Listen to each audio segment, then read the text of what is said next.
Hi, I'm Jeremy Crosby. And I'm Nick Boucher. We're the hosts for the program that's all about your city, Talking Fitchburg. Every day, we pull together the news, events, and information you need to stay on top of what's happening in the city of Fitchburg. Find Talking Fitchburg on cable TV, Roku, Amazon Fire, Apple TV, and our live stream on the web. Plus, you can view all our headlines and stories on Facebook, YouTube, and our video on demand service. This is your city. Keep up with Talking Fitchburg and the issues that affect you and your neighbors.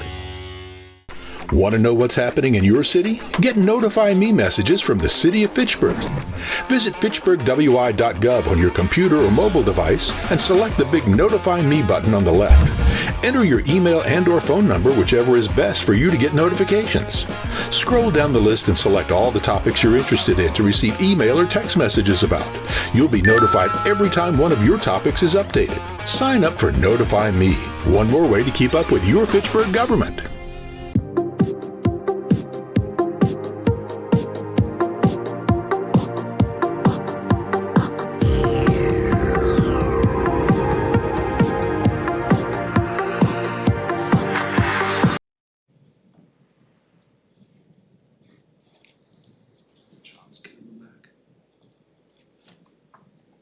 Good evening, everyone. Welcome to the December 18th, 2024 meeting of the Police and Fire Commission. I'll call the meeting to order. And our second agenda item is the Pledge of Allegiance. Please stand. I pledge allegiance to the flag of the United States of America, to the republic for which it stands, one nation, under God, indivisible, with liberty and justice for all. Thank you. Our third agenda item is approval of the meeting minutes from our November 20th, 2024 meeting. Any comments on the meeting minutes? No.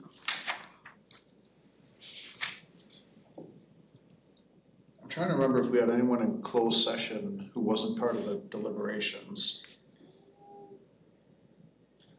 Let me go back. Tori up in closed. Everyone stepped out for closed session, so the only one that, it was just the PFC members. They were all here. Yep. Okay, Yep. sounds good. All right, any thoughts or changes to the minutes? All right, then I'll move approval of the minutes, Tom, as presented. Okay, thank you. A second. Okay. All those in favor of approving the minutes, raise your hand and say aye. Aye. Any Aye. opposed? None. Okay. Yeah, because Sean's by video, we'll do the raise hands thing. Number 4 is public appearances for non-agenda items. Don't have anyone in the room and no one online. Okay. Move to agenda item number 5 is report from the police department. Chief. Hello, everyone. We'll start with the staffing report. I was up by 2 numbers on my expectations. We're down to 3 vacancies. We've had no luck in our last 2 hiring processes. And coming into the new year, we're going to be looking at our data to see how we're going to manage. Obviously, we all know the referendum didn't go through, so we're going to have to figure how we're going to move our plan, our staffing plan, from 2025 into 2026. And we got a lot of work to do on that piece. However, things are good. Aside from the 2 vacancies, we have 2 officers that just graduated the academy. Thank you for attending. For those of you that attended, it was a great ceremony. 2 new officers that are on field training.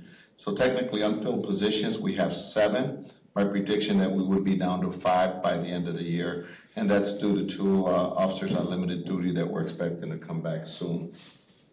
So as far as the staffing on the street, what we have out there, with the 2 officers that are on field training, we're looking good at the start of the new year, and it'll give us some time to work on our plan for staffing as we move forward.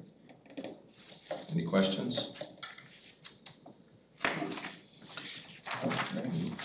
Moving into the overtime report, one thing of notice, if you look at the total overtime hours for November, 2024 has gone down from, almost, 52 hours, which is pretty, in my opinion, is pretty good. Although Thanksgiving was fairly quiet, you'll see in our monthly report, we still had a larger number of calls for service, but the number of hours worked were due to a pretty quiet Thanksgiving, and I don't have an answer for why it was quiet. Normally, we get pretty busy during the holidays, and during that time, it was fairly quiet, and that may be a result of why you see the numbers Black go Friday down. shopping isn't the same. So people are not out doing stuff and grabbing. Give me that money. And it could point out that we're starting to get to those staffing levels that we want to be at, which more things could get done. Yeah, that's great. I mean, I remember times when we were commenting how it was, a year's worth of hours of overtime in 1 month, 2,000 or so hours. So I think this is a great kind of path forward. And thank you and all the staff for working toward it. Thank you. So moving on to the monthly report, if there's no questions. Moving on over to the monthly report, as you can see in calls for service, we did have an increase in calls for service this year versus last year. However, the calls for service, even though with the increase, the staffing was better this year versus last year. And just to interrupt, the monthly update is on there, so we didn't have it in the packet. Gotcha. So this is Oh, the one. okay. Yeah, apologies. Just a disclaimer, the reason why it's not in the packet is depending on when the middle of the month comes in our meeting, we try to get it done by my one-on-one with the mayor, which is usually the second week, roughly around anywhere from the 12th to the 14th. And if we try to get things done sooner than that, our report won't be completed, which is why you didn't get it by the time Sarah had to get it to enter.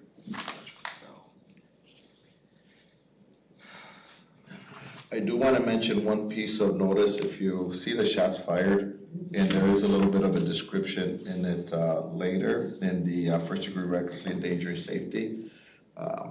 That shots fired investigation resulted in the recovery of 2 of our 3 firearms recovered. However, it's not telling enough of the story. That incident that occurred resulted in also just under a kilo of cocaine. The subject is in custody. The gun that was used in that offense was not recovered. It was confirmed recovered by Dane County Sheriffs last week in a separate incident. All 3 firearms are connecting a number of different shootings in Madison.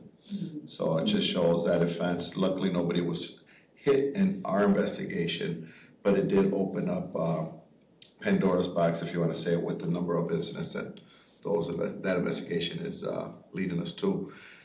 And so we took one dangerous person off the streets. Very good. So there on the screen now are a bunch of references to bail jumping again. Those are people who are awaiting charges on crimes that they've allegedly already committed. Correct. Who are committing new crimes, right? Correct. Right. You often hear that more on the east side of the state where some individuals, it can be factual, they were arrested for a felony. Let's just say a felon in possession of a firearm, they're out on bail, and now they're involved in a shooting. Yep. Well, in November 13th, 2800 Coho Street, because that person's out on the streets, there's domestic abuse or family trouble. There's an armed robbery that occurs on Country Rose Court because someone's out on the streets after they're already alleged to have committed some felony. Correct. And those are the most common. I talk about the shooting because those are the most serious, but the most common are things of that nature, or the repeated domestic violence incidents.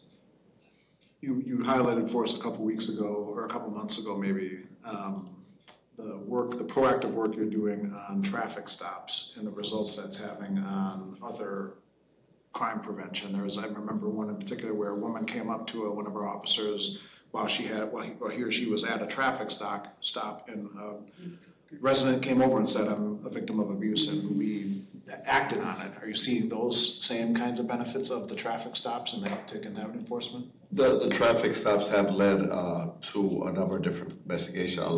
One of our young officers, right before I walked in here, asked for assistance, just recovered a gun off the street in that traffic stop.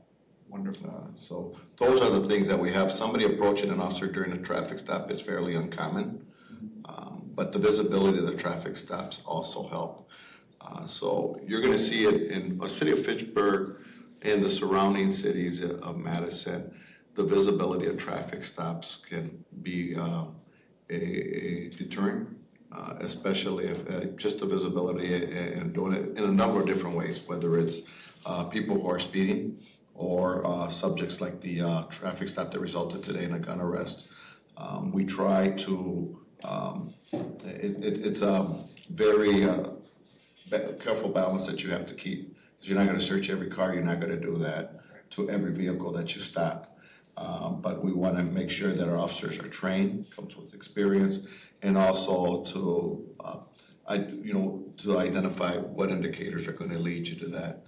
Always hoping that with the supervision that's out there, that we ensure they're doing what they're supposed to be, and not just get reckless with that type of activity.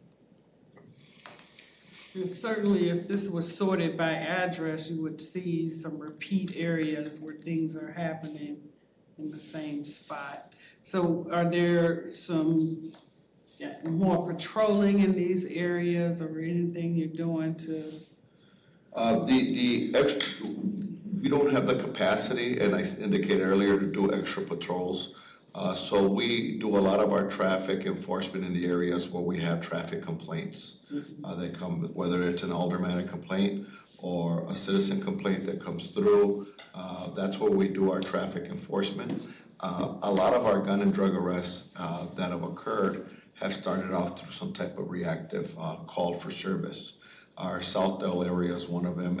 We showed that in one of our data reports that we provided to the police, to our common council. I believe it was back in September, where majority of our calls for service were, and the results of those calls for service where they were occurring.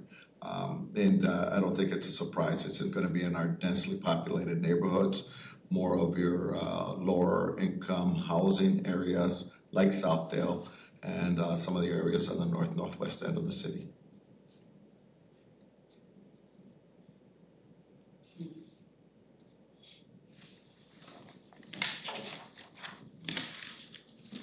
As we move on to the notable incidents, we've done a lot of good work. Auto theft from auto, I would say that's even from last year. Don't get too caught up in the abduction piece. Those are sometimes complaints that deal with domestic violence. A husband and wife, or a couple is in an altercation and the child is taken, and that can really run your numbers up, but it's not like a stranger incident. Very happy with the numbers. The one that I want to look at, because that's most important to our residents here in Fitchburg, is the traffic crashes. I don't know what we're going to see in 2025. Down 10 isn't much. I would call that even. But as the city continues to grow, that's going to be a number that we're just at least trying to maintain and not let it get out of control. So even if we were up 10 last year, I'd call that a win. Is there common areas for the traffic crashes? They're going to be we have a chart, and we didn't bring it with me, but it shows the areas that, again, where you have your high traffic area, are the areas where you're going to have your high crash areas as well. Fitchhatchery Road is going to be one of them.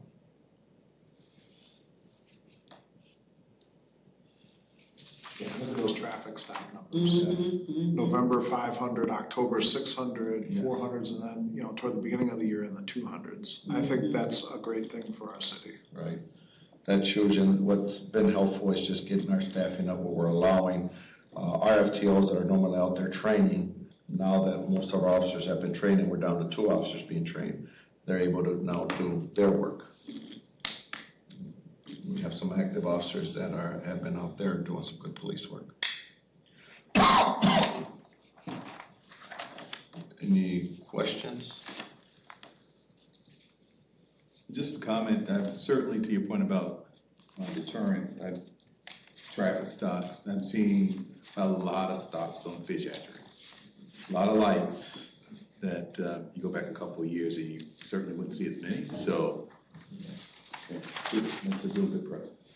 I think I appreciate that, and sometimes we've all, you know the number of officers we have, and you know what we can have out there. So showing that for what people that don't live in Fitchburg that are driving through, that impression can show that we have multiple squads out there, and that's the impression you want to have. Mm-hmm. The illusion that there's more out there to deter anybody who's thinking about committing a crime. At the badge pinning ceremony, I forget if which captain it was, but someone made the comment of, we have 3 vacancies, but we're not just taking anyone. We're taking the best of the best, and the 2 officers that we just had go through the academy are the best of the best. And maybe just comment a little bit about that. We've had 3 vacancies for a little while. Like I said, we're not kind of at that goal you had set, but the reason is we're being selective, right?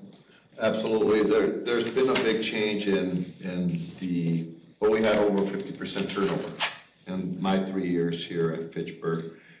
There were several people that had 28 to 25 years on the job, close to retirement. And the job takes a toll on you, and I would probably say the same in fire. But I'll just talk about policing. As you get older, this is a young person's job, and it wears on you. But the luxury that the city of Fitchburg has had in the past is they were able to select 1 or 2 positions out of 300 applicants. And by doing that, you can look for somebody who's mature, had a prior job, has mid to late 20s, or even in their early 30s, where a person at that age, just with life experiences and a good work ethic, is going to do fairly well. Now we're looking at the 21 to 22-year-old, hopefully with some college experience, a college education to fit that role with very little life experiences. So what we had in these last 2 hires was something more.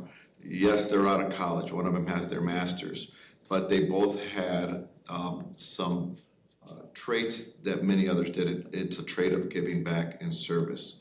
Both of them, one of them was involved in coaching at the high school that he graduated from, went to college. The other one was serving an internship with us, and she did more than 2 years for a 3-month internship, free of charge. A lot of the data that you were seeing here in the reports, she was doing those. And on top of that, doing community work. On top of that, helping our detectives with evidence inventory on investigations.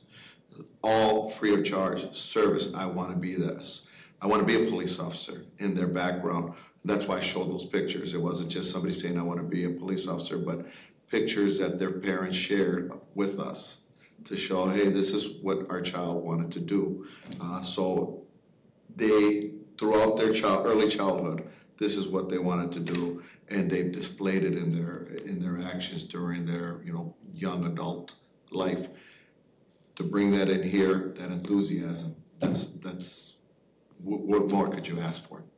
And we're very happy to have those 2 candidates. All right, anything else on the police report?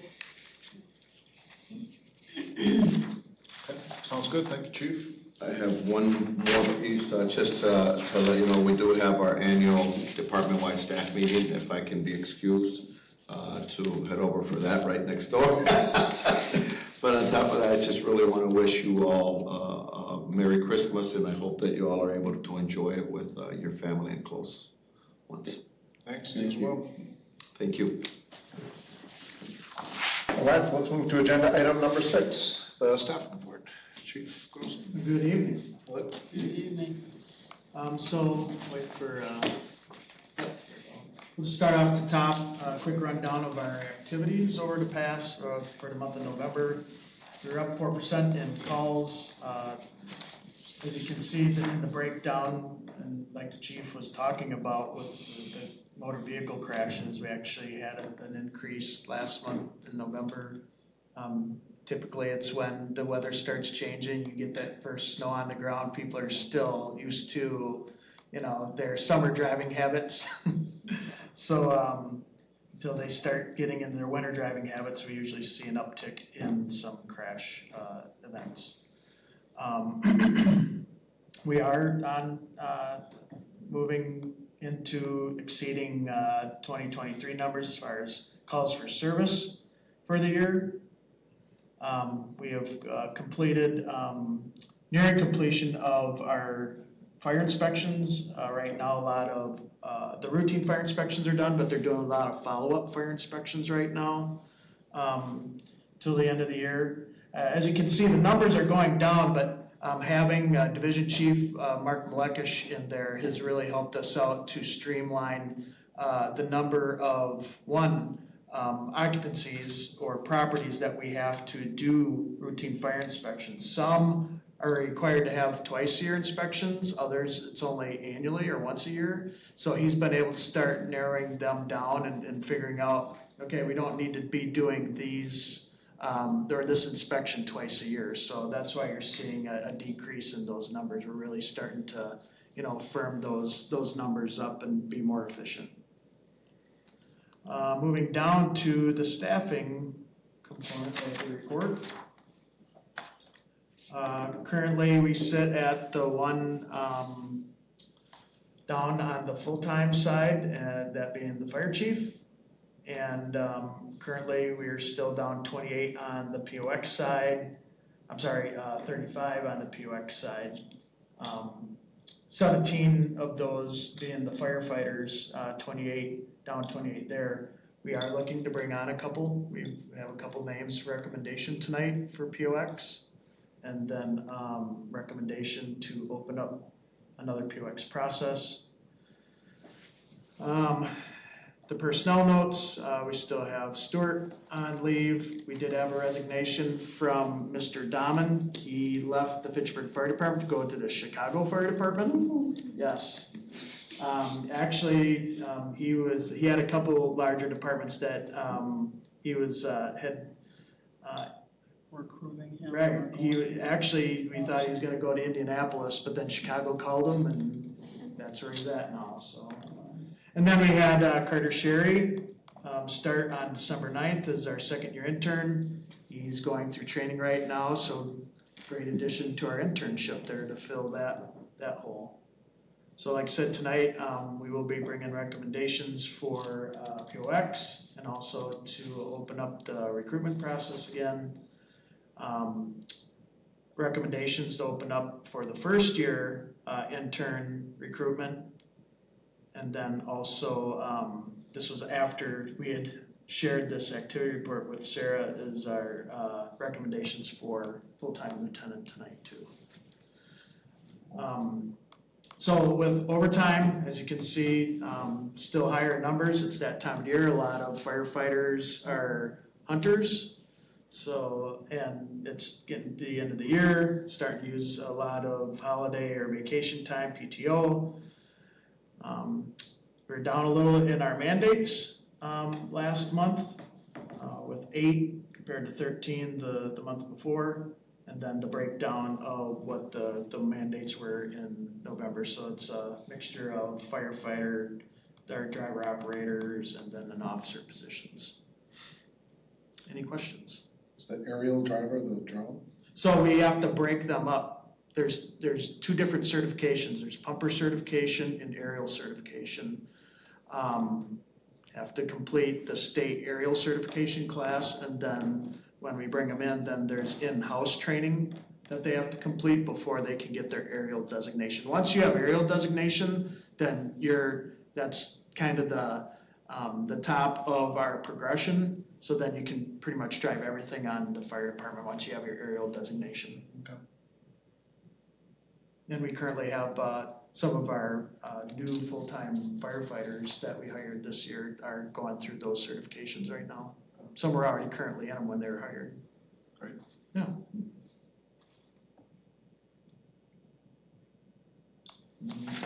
Just quickly on our other activity report, we'd like to share what our average response times are. We always hover around that 5 minutes, 45 seconds to just under 6 minutes. And a lot of times, the reason that goes up is our response is down to like Oak Hill Correctional. They just take time to get down there from Firehouse 3, and especially if they're coming from Firehouse 2, then it's even longer.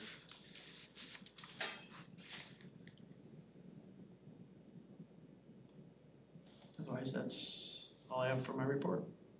All right.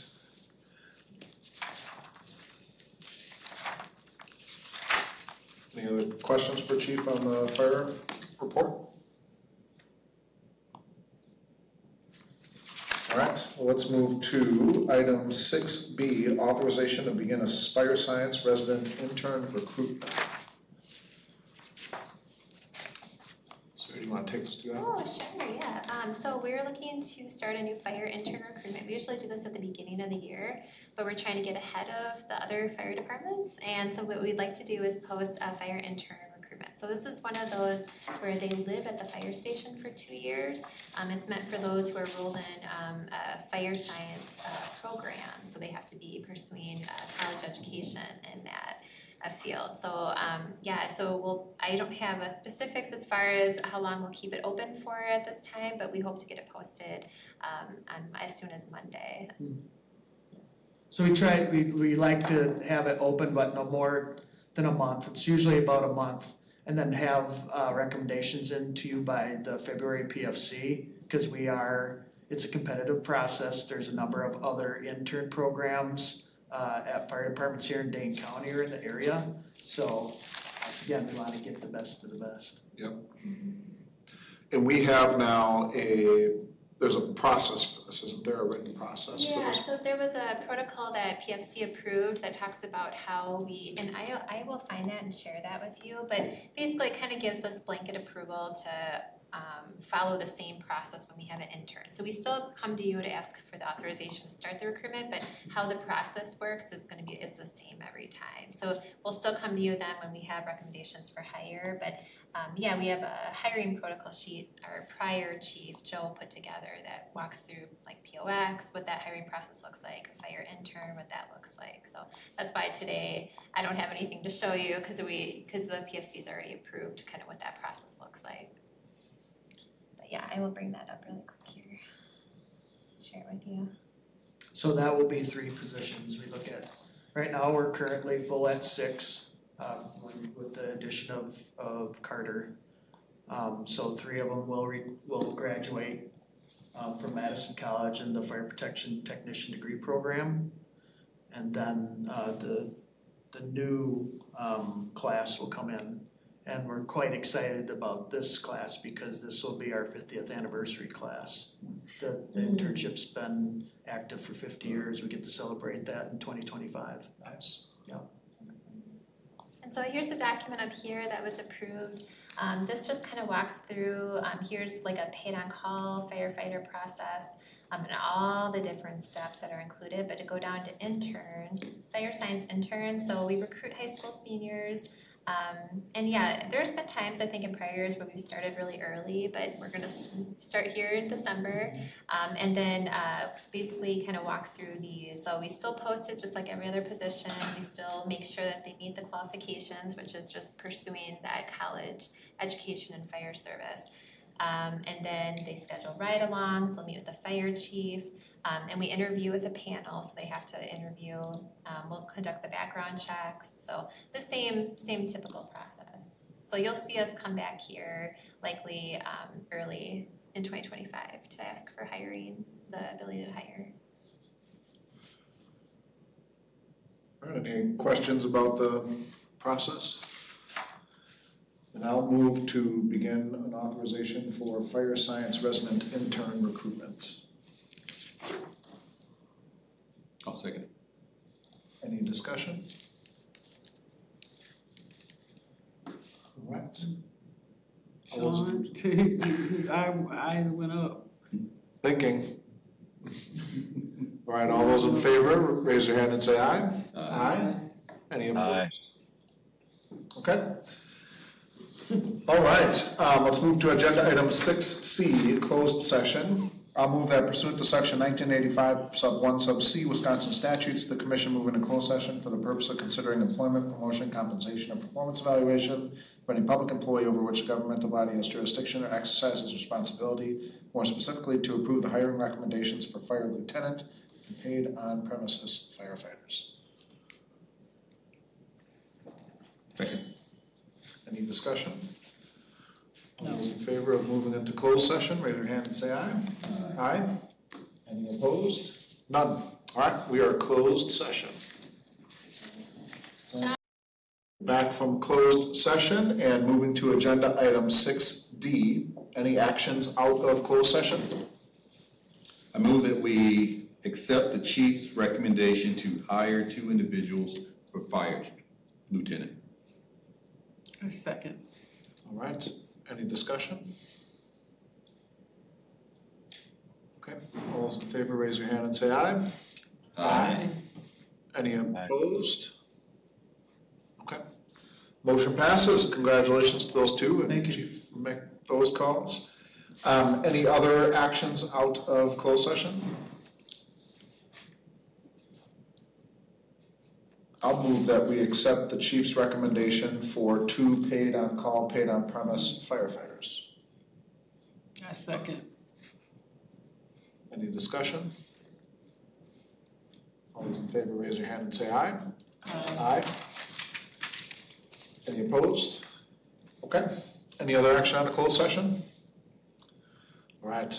Let's move to agenda item 6E, authorization to begin paid on call, paid on premise firefighter recruitment. Oh, next one, fire chief. Oh. Oh, my apologies. No, you're right, I'm jumping the gun. So that too, just another process to Yes. open it up? Yeah, so, we do have a pool right now. We have, other individuals that are interested in joining the department. Right. We want them individuals to have the opportunity to apply. And then we'll check if they have the minimum qualifications to join, then once again, we'll be bringing those recommendations to you at next PFC. But they're gonna have to go through the process of applying. We'll take the steps like Sarah showed you, in interviewing and that, and then bringing recommendations back to the PFC. Similar to the police officer process, we want to have this a continuous recruitment because, we're always looking for more paid on call or paid on premise firefighters. So if we can have a continuous recruitment, then people can apply as they see it, and then we can interview as we get them. So we'd like to just make it a continuous recruitment. And so as they might not have all the qualifications, but what we encourage them is once they have, like, say they have firefighter 1, but they don't have EMR, EMT yet, once they get that, they can give us a call. We update, that they have those certifications or licenses. So then we can update them and then look at them for future hiring. All right, any questions on the process?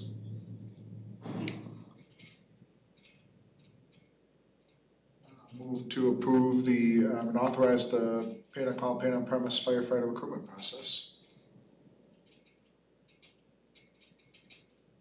Any second? I'll second. Give Brian. Any discussion? Do we need a friendly amendment? I thought you were looking for a continuous. Yeah, so, yep, the authorization to start a continuous paid on call firefighter. I know recruitment. the agenda says just to begin a process. But Oh, thank you, yeah, so, to begin a continuous recruitment process. We So- can add it. So, yeah, I move that we amend your motion sounds good. to make it a continuous process. And a second. Thank you. A second. All right, any other discussion? Okay, all those in favor, raise your hand and say aye. Aye. Aye. Any opposed?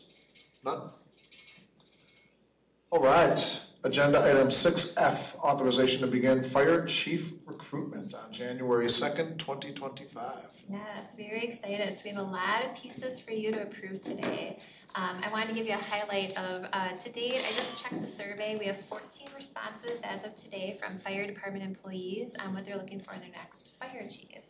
We've got some upcoming staff meetings with the following commissioners. So I highlighted this. I want to thank the commissioners for your time to meet with different department members. So the first meeting we have will be Tuesday, January 7th at Fire Station 1 on Lacey, and that will be Commissioner O'Day and Russell. That will be for any fire department employee member, the paid-on-call firefighters, and this is actually going to be the night of the drill, their monthly drill, so they will have really great attendance.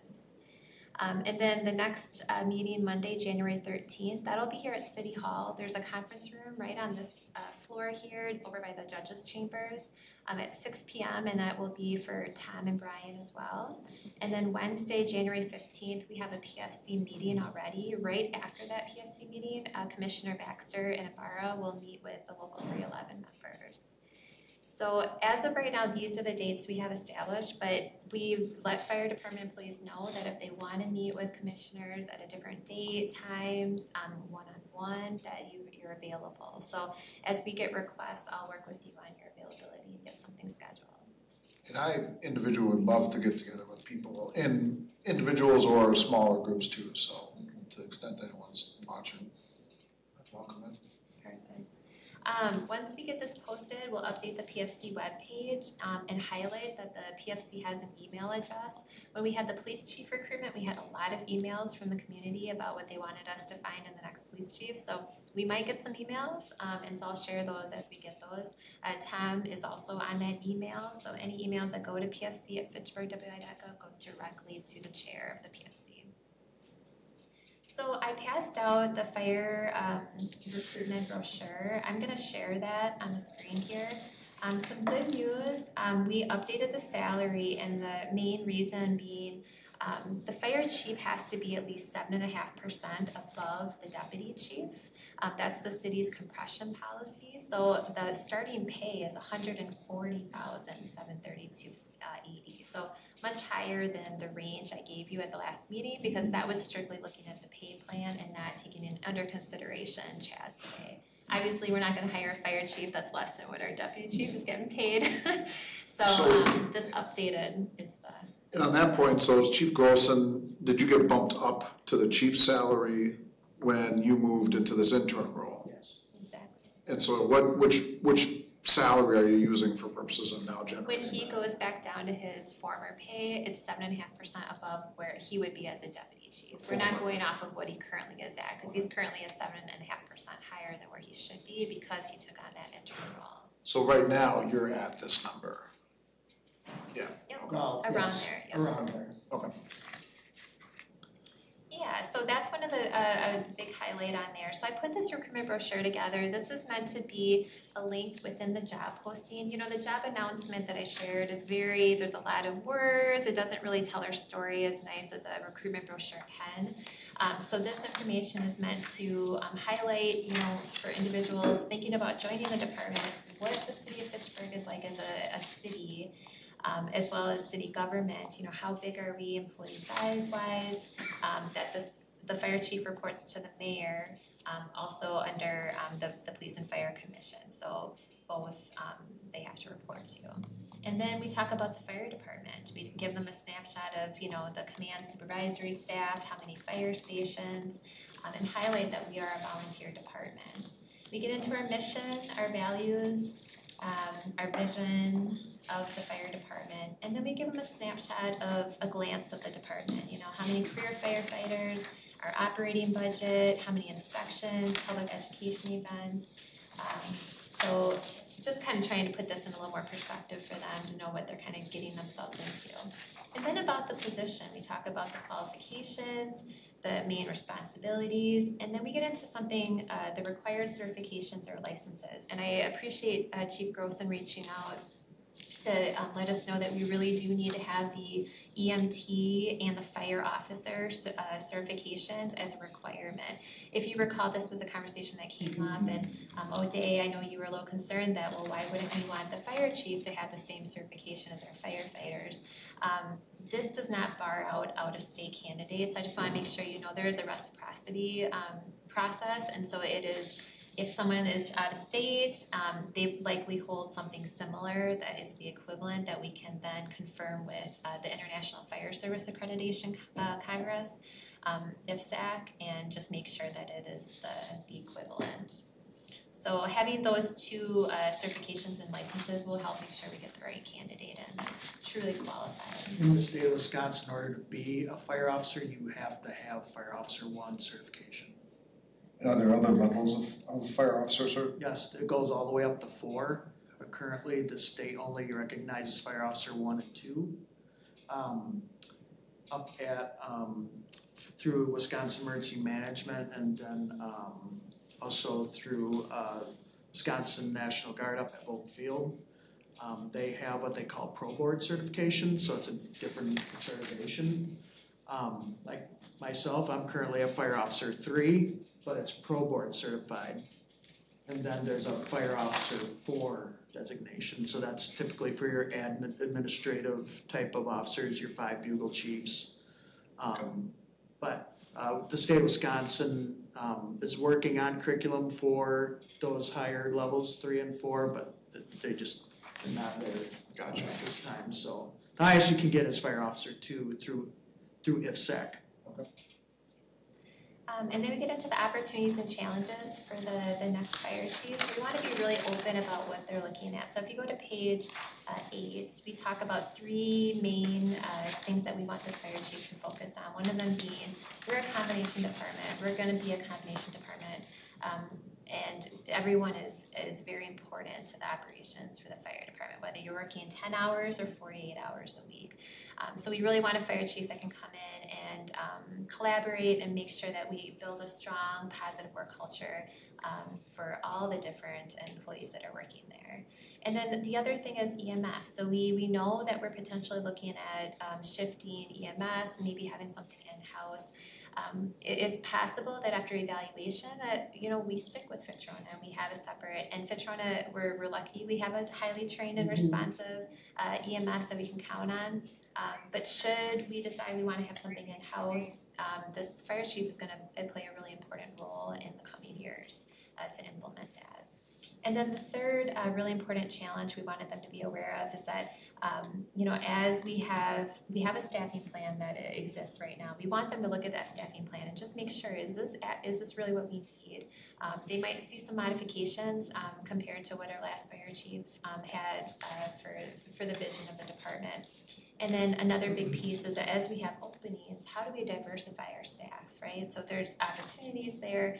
So we want to make sure that we get a fire chief in that is dedicated to looking at that, looking at DEI, looking at ways that we can be more inclusive and be representative of the community that we serve. So those are 3 challenges / opportunities that I've listed in there. All of this is subject to, if you'd like to see anything changed, any wording, I'm happy to change any of that. And then the last page is just kind of walking through the process. So I'm going to stop sharing my screen and take you back to the PowerPoint, and then that's where we can start making some decisions on what we want to do. But before I do that, are there any questions on the recruitment flyer or brochure? The only thing that just kind of drew my attention was when they were talking about on page 8 how the fire chief would take the lead into developing, implementing strategies to engage a diverse pool of candidates, but we don't say anything about you're looking for that in a police chief. They have this statement that we're looking for a diverse person, the background or something like that. Yeah. I didn't see that In the qualifications? in the qualifications for that. He's looking or she's looking for diverse, but are we looking for diverse? How do you envision putting that into the qualification? I mean, because we want to encourage individuals of all backgrounds to apply, and Do we say that anyway? we say the ideal candidate will foster an environment that promotes and celebrates diversity, equity, and inclusion. I don't know if that's Once you enough. get here, but not that you would be, Right. we're looking, Fitchburg is looking for a diverse person. And I don't think we can put it in there.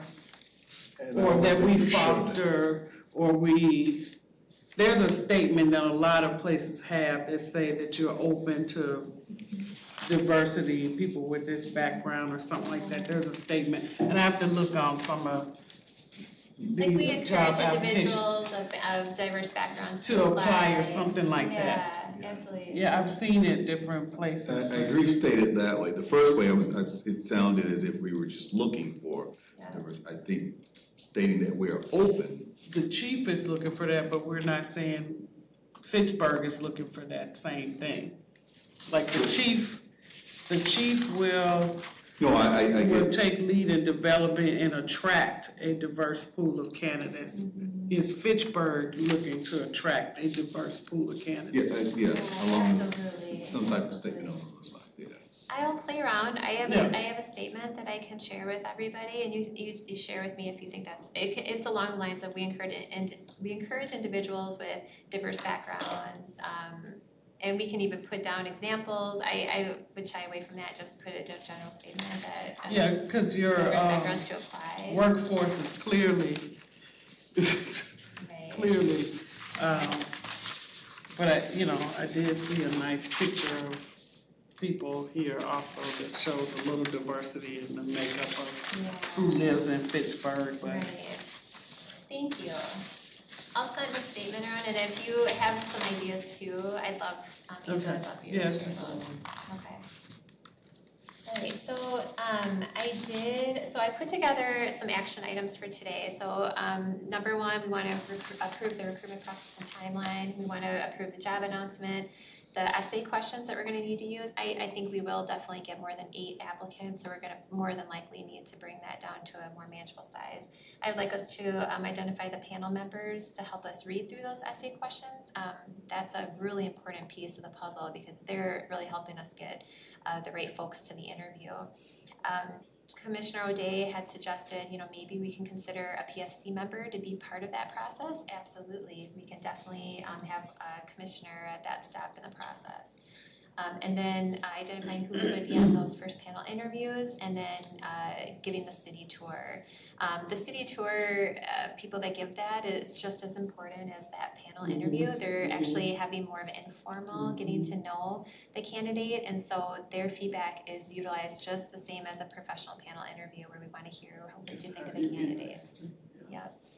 So going on to the next step, this is the first thing we want to approve. So if you recall, we had a lot of discussion last time about how do we want to do this? Do we want to have back-to-back days? Do we want to, the PFC, what I heard was the PFC really wants to play a part in determining who's coming in to meet with them the next day. This is the process we used for the police chief. It worked really smoothly. Interview day, basically it would be either March 3rd or March 10th. I'm working with our city attorney to ask her if one of the PFC commissioners can't make it in person, can you join via Zoom? Because I do know that there might be some potential for scheduling where we might not be able to get everybody together in the room, but if we can at least have a member or two on Zoom, that would be great. So I will have an answer for you on that. I don't know the answer to that right now, but we have to notice for quorum, just like we do our meetings, even with just an interview, even though it's not our normal PFC meeting. But basically, so we would bring, at the beginning of March, we'd have the professional panel interviews. This is after we've gone through the essay questions to identify who to bring in. It'd be 1 hour. Then they'd have a meet and greet with the mayor. So one slight change, what I'd like to ask of the commission is if we could have the city administrator be on the professional panel, and then mayor would just have a solo interview instead of the dual interview with the mayor and the administrator. So that's something to consider. If that's the case, they meet with the mayor for 30 minutes, and then there'd be a meet and greet with fire staff. We're likely going to have the meet and greet with fire staff here in the council chambers just to work with the times, because otherwise it's too much going all over. Some people with the schedule, some people may start their day with a meet and greet, or some might start with a meet and greet or an interview with the mayor, and some may start with a panel interview. It's all how I can make the timing work if we have 8 individuals.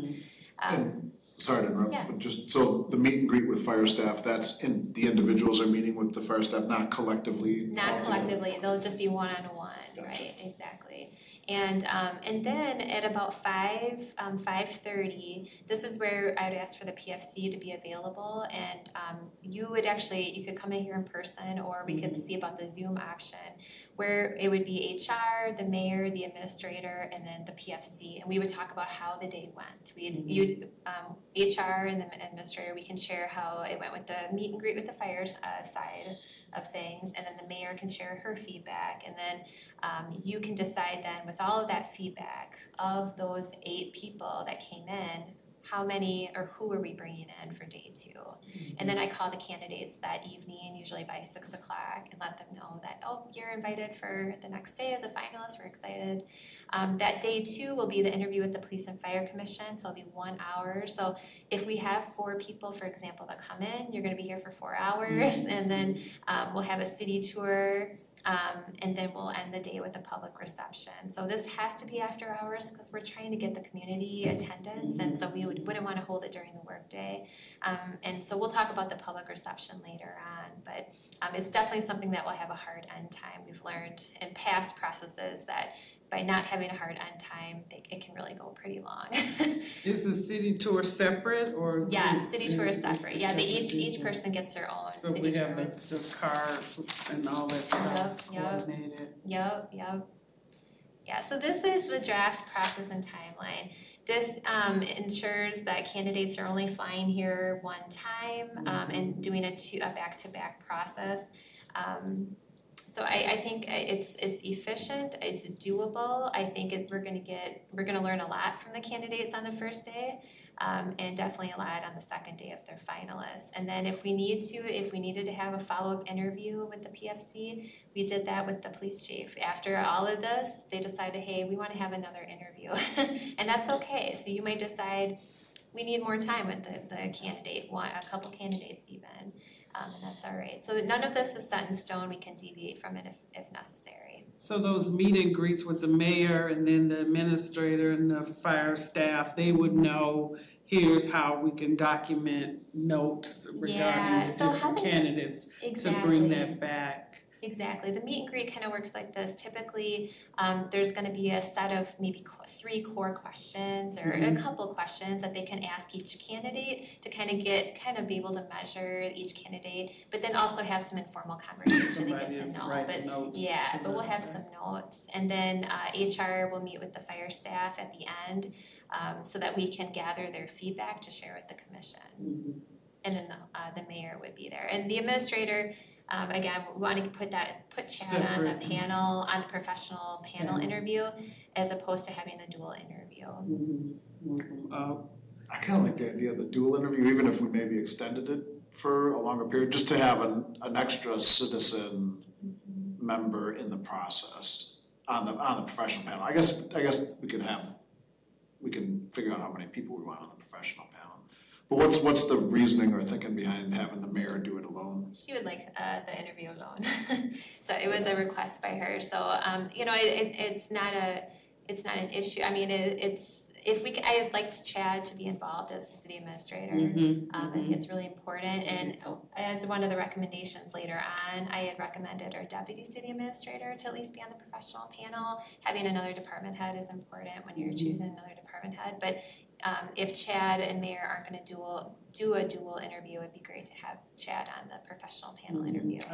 And we have up to 5 people on that interview, so we have some ideas here shortly. But at first, I just wanted to talk through the process and timeline and get your thoughts on that.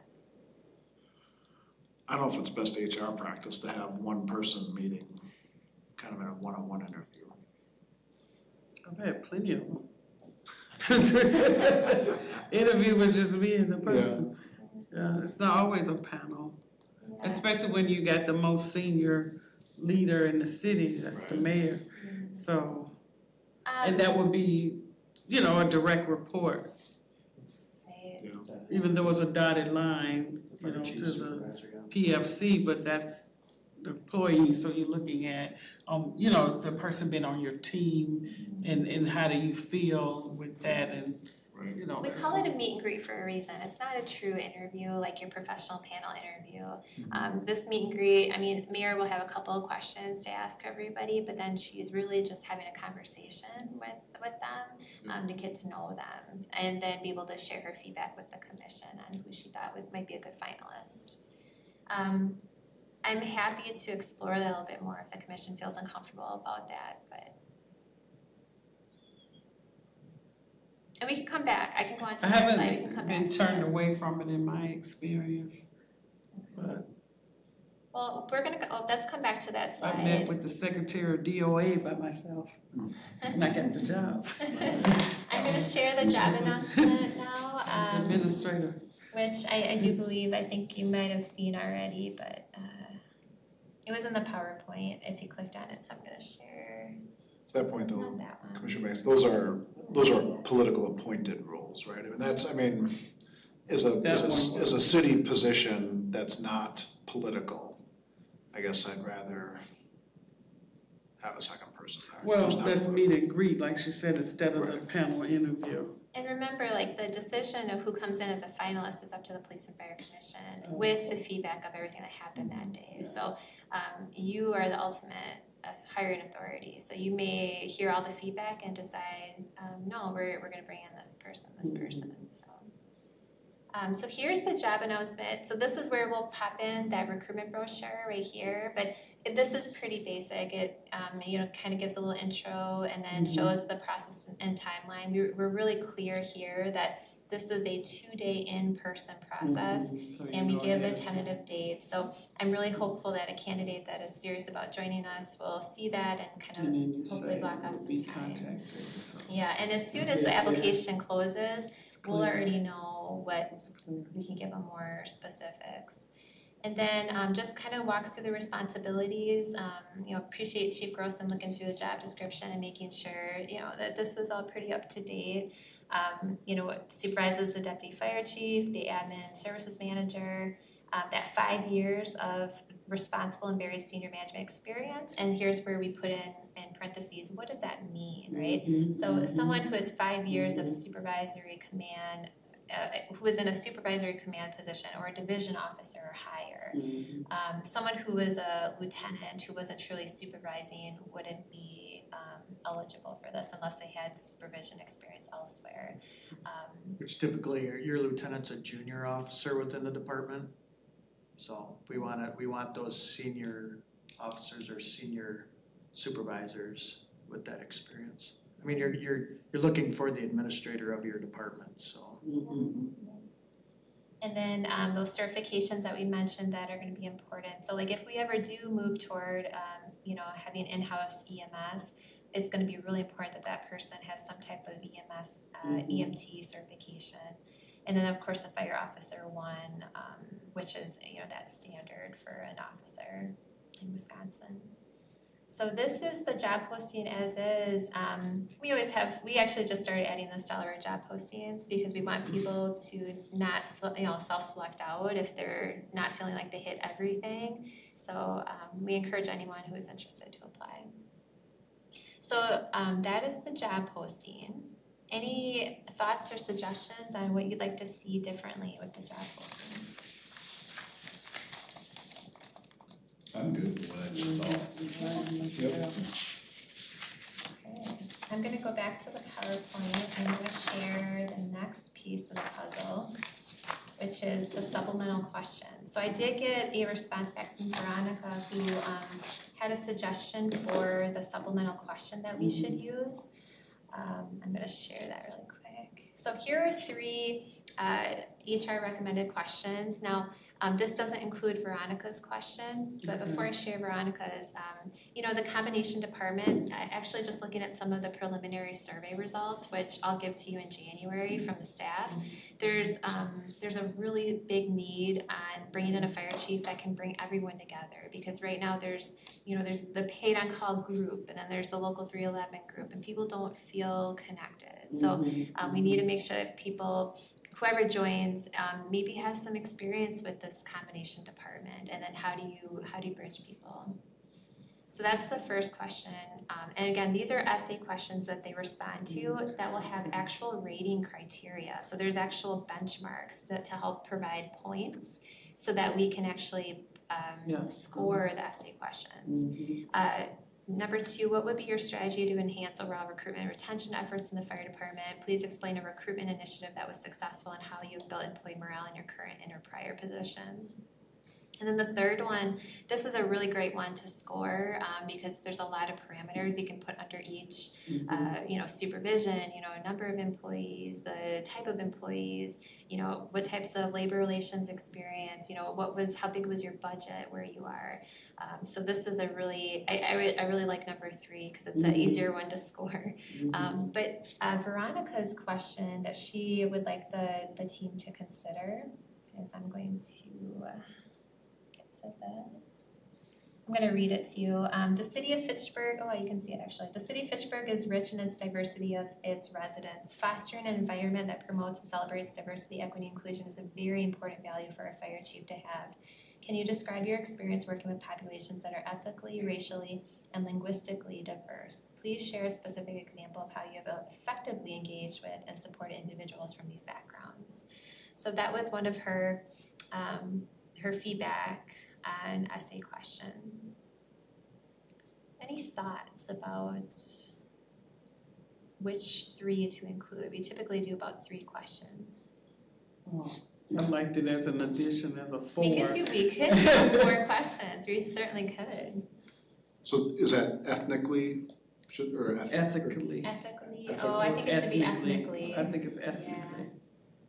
Yeah. So I have always struggled with the definition of diversity, equity, and inclusion.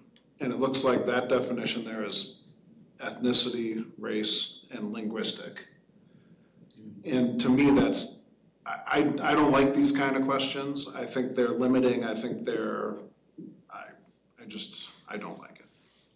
Yeah, it's not even addressing gender. So you want to see a question that's more estimated diversity in all areas, as opposed to limiting just on the ethnic, racial, and linguistic diversity. At least I think we would have to. Yeah, I think when you leave diversity generic and let someone speak to it versus giving them buckets or elements of that to speak to, because again, I personally would have a problem with the fact that we're not calling out gender. Absolutely. And I think having the person who's minded, gender minded, like to see women as part of more women, let's say, part of our group. So if you're going to keep it, I like the question because it is true that although diversity is a little less, there are those populations that have a different ethnicity, that are different racial, that speak differently, and how's that impacting? Because you're looking at yourself. You have right now a team of firefighters who are predominantly one race. There's a couple of different races that are in there, but how do you treat us? And we really think about it, and I'm speaking of a person with color, that how do you interact with me? How have you interacted with me? How comfortable can I be with you new coming in from somewhere possibly? Or you might be hired right there, because we're still in 2024 feeling like people don't see us. They don't, and we may not get the attention that we may want because we see so many different things. There's a lot of good things that happen. There's a lot of things where you feel like you're left out, and then, how are you treating? Are you treating the same?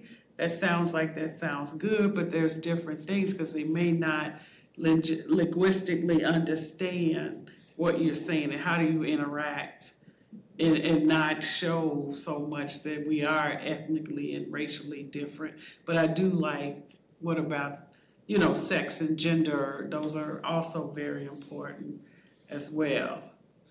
What does equity mean to you? Equity means to me that there is what I need for what my process is. It's not equal because everything is not equal, but I might need something based on some other factors, but it's also important to have, to understand. I might not have the means to go to the next step, but I'm also, equitable, that makes the equity pull into, but I also deserve to have, handicap spaces so I can park. I need ramps so I can get in there. I may not be able to read at the same level as someone else, to make sure those things that are written are able for me to understand it, or, make me feel comfortable in an environment, being different, because we see it and we feel it. When you're not there, sometimes you don't notice it, because you think, oh, that's not important because we're all the same. It's an inherent thing that you see different. When you come into a room and you're the only one there, and often we are. You're talking what? Like a person of color, we often are. And sometimes it's an internal thing, the way we think it. So sometimes people have to make us feel comfortable that you are welcome, you are included. So the equity of it all is to think about how you said something, how something is written, how something is presented is what equity is for me. The inclusive, you're already here. But the equity of is just really looking at a different perspective of everything may be a little bit different, because people are coming from everywhere, even southern coming northern, there's a little bit different things that happen in the environment. So that's what equity means to me. It's like dispersing resources where, I agree with you, it's like dispersing resources to where they're needed as opposed to giving everybody the same thing. Right. Because not everybody needs the same thing. So that's what equity means to me. Right. Does the city have an official stance on DEI? We have a community equity committee that was formed in July of this year, and it's a formation of community members that the mayor put together. It's an ad hoc committee, so it's not formal yet. Potentially after June of 2025, pending, mission, vision, what the team is all about, then there'll be a final committee or a formal committee, not ad hoc. So it's ad hoc is like a one-year committee just to kind of see. But the team is just starting to meet and look at ways that that they can make an impact. So, for example, the strategic plan that just came out, the city strategic plan, they're starting to look at that and how can they help with some of those initiatives and making sure that we're reaching all the audiences and engaging people in Fitchburg. There's so much, so many things. But yeah, that's the city stance. They're very dedicated to DEI. The mayor is. We have an employee resource group, so it's a collection of employees from different departments that come together once we actually have a meeting tomorrow. And we look at ways that we can be more inclusive, educate, bring awareness on different traditions, cultures. We put together, we're the ones that put the bilingual incentive together so that employees who speak Spanish, Hmong, or American Sign Language get additional compensation. And so a lot of really cool things have come from that group. But yeah, the city is dedicated to it. It's very important. I know the changing political landscape though, and come January, I don't know what will happen with DEI, but the city has taken a stance to really be behind it, at least from the mayor, I should say. So how do you grade a question like this? That's where I was going next. Yeah, so we can give example. Here, let me show you actually. I wonder if this is okay to share. I think it's okay to share as long as we change up the question. Yeah, I've seen it on quite a few. It's gonna be some reading City of material. Madison and county, if they have this question a lot of different positions.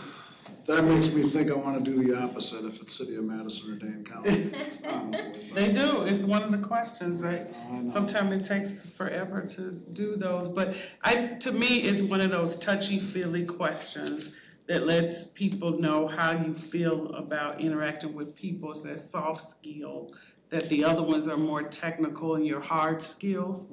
That question would tell kind of where is your mindset. And, clearly you hope somebody won't say, I don't care anything about this and put it on there.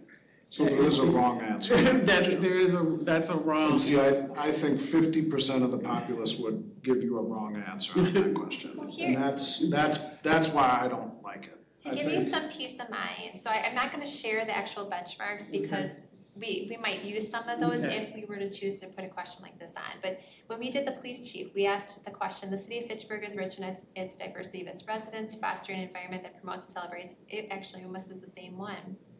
What does it mean for you to have a commitment to diversity, equity, inclusion, and how have you demonstrated that commitment? And how would you see yourself demonstrating it here? The benchmarks are describe what a commitment to diversity, equity, inclusion means to them. There's no right or wrong answer for that. Well, but Commissioner Banks thinks there's a wrong answer to that. Well, if they don't answer the question. Yeah, if you just say, I don't agree with it and I don't think I should treat anybody different, that might be, to me, kind of wrong. That's my opinion. And there's so many others. There's acknowledges But that diversity. HR-wise, there's not a wrong answer. Acknowledges that diversity includes Just not might only not race and select that gender, but person. age, sexual orientation, religion, military service, people with disabilities, and other traits and experiences. It's diversity of You thought. want to know There's that person so much. respects people regardless to what they look like, who they are, and that kind of thing. Right. And then maybe they've demonstrated experience with leading initiatives that help recruit, hire, retain, or promote diverse individuals. So how have we expanded what we're doing? Are we always posting positions the exact same way and we keep getting the exact same candidates that apply? Are we diversifying our workforce? Because that is important when you go out into a community and you look at a fire department and everyone on the fire truck is white, but you're, let's say you're a black child and you look and you're like, no one looks like me that's on this fire department. Like that is kind of one of the important pieces to the, but anyway, that's just examples of benchmarks that you can use for that. There's more. Other related response? So I'm a little hesitant to this question because I think factors we already talked about. But if we were going to use such a question, I would like the commission agree to a benchmark. So that we're all assessing the answer the same way and not on our own personal. Right. But Right, I agree. So I wasn't aware that that question was asked to the chief. Police chief, yep. Police chief. Yep, and for the city administrator. in 2021 or Yep, 2021, 2021. a different, I think. The landscape is different- changing, right? Yes. And I didn't like that question at the time. Because, I forget how they all answered it, but we had a candidate who was from Utah. And I assume there's not a number of diverse individuals, I go Salt Lake City, so there probably was. But, there might be candidates who don't have a history of working with diverse. If I had to answer a question like that, I would focus on people with disabilities, because I've done with people with disabilities. But that might not be sufficient for someone else. And that didn't show up on the initial list of protected characteristics that are relevant. And that's my concern. And that's why I would advocate removing that list, Yeah. because it's not an all-inclusive list of. Right. But are we all gonna be looking for what the answer we want? I think we are going to be. We will, but if we agree on a benchmark. Right. We gotta Great assess benchmarks. the answers. Even though there is that tendency to bring our own personal bias to this, because I think we're indifferent. Do that for any question, actually. Sure. But you shouldn't, but yeah. And that's the value of having the benchmark for all the questions, Yeah, because yeah. we have to be mindful of bias. And in January, you can approve the benchmarks for all of the essay questions, so you'll see all of those. So whichever essay questions we choose, there's time to identify it. The only issue is we have to identify what those essay questions are. If we need to work with the wording of Veronica's question, I can send you multiple different ways we can word this to make sure everybody feels comfortable. We don't have to decide on the wording right here in this meeting, but I can definitely send you, within, like tomorrow, I can send you some ideas, suggestions. And will all 3 or 4 questions be weighted the same? Yes. Then that's even more crucial than that. Yeah. Well, I We're don't all know the if they same have way. to all be rated the same. They don't have to be, but you can make it work so that it's not like just one question is more important. If you feel like number 3, for example, is much more important, you could have more points Wait on, for because that. it talks about, 4 different, areas, and then some of them are 2-part, 3-part. So that would probably be a more lengthy question just to answer it, but I like those 3 questions. I like the other one as a 4. Yeah, and I would strongly encourage that we do. Because I do like those. that we go with some type of weighting. Yeah, some kind of weight, okay. Yeah, I like those three. I mean, that's the job. Hiring people of a certain color or ethnicity or race, I don't think is the job. And I don't think frankly, that's what that question said. That's how I, and I think a lot No, of that people one look was at said, that have question you and think about worked it. with, different backgrounds? It could be in your volunteerism, it could be in the church that you go with, it could be in your friends, it could be in your fraternal organizations, it could be in all kinds of other ways, not so much you hiring that, because that question didn't say that. It says, how do you interact with those groups? I think the brand of the acronym DEI, the words diversity, equity, inclusion are so broken that people see that, half of the populace will see that and think. Respectfully, I think you wouldn't understand, because you're not a person of color. That's a different thing, and if that's something that you're saying, and I know this is, a recorded thing, that is concerning. Yeah, so Because of my Because of race what or you just color, said. No, because of my because of race what or you just color, I said. can't understand is what you're Because of what you just said, that made me feel that way. Not as you as an individual, because I don't know you as an individual. And it's just, that was just very concerning. Right, but you're assuming because of my race and color That you may not have. that I don't understand it. And especially in this environment where it's not as racially diverse, and I don't know what your background, I don't know where you've worked. But it's also politically motivated. I mean, you gotta be fair with this. Yeah. To the landscape we're in right now with DEI, it's not a race or it's Yes. largely driven by political sides. And I think we have to be sensitive to that as well. And I don't necessarily agree with a statement that because someone's certain race or gender or whatever, that you don't understand it in its totality. I think. Well, I'll down pull to- back that statement and just say this. Because of what I see, I would not expect you to have experienced what I have based on that. I'll say it like that. Whether you are married to someone that's a person of color or not, there is a thing that's there, and I'm also from the South too. So some of that is gonna be, and then if you're saying, well, I just don't like it because I don't like the words of it, it's a whole thing that has been some opportunities that have really fared people well as well. Not just, people seeing affirmative action and saying that, oh, somebody got a job that may not have been qualified, that kind of thing. No, it's some good things that made people look at different perspectives on different jobs and have been able to bring in an engineer who actually used to be a florist, and knew how to organize things, and then help the engineers kind of streamline some things that was really hard skill to get some other soft skills built into that.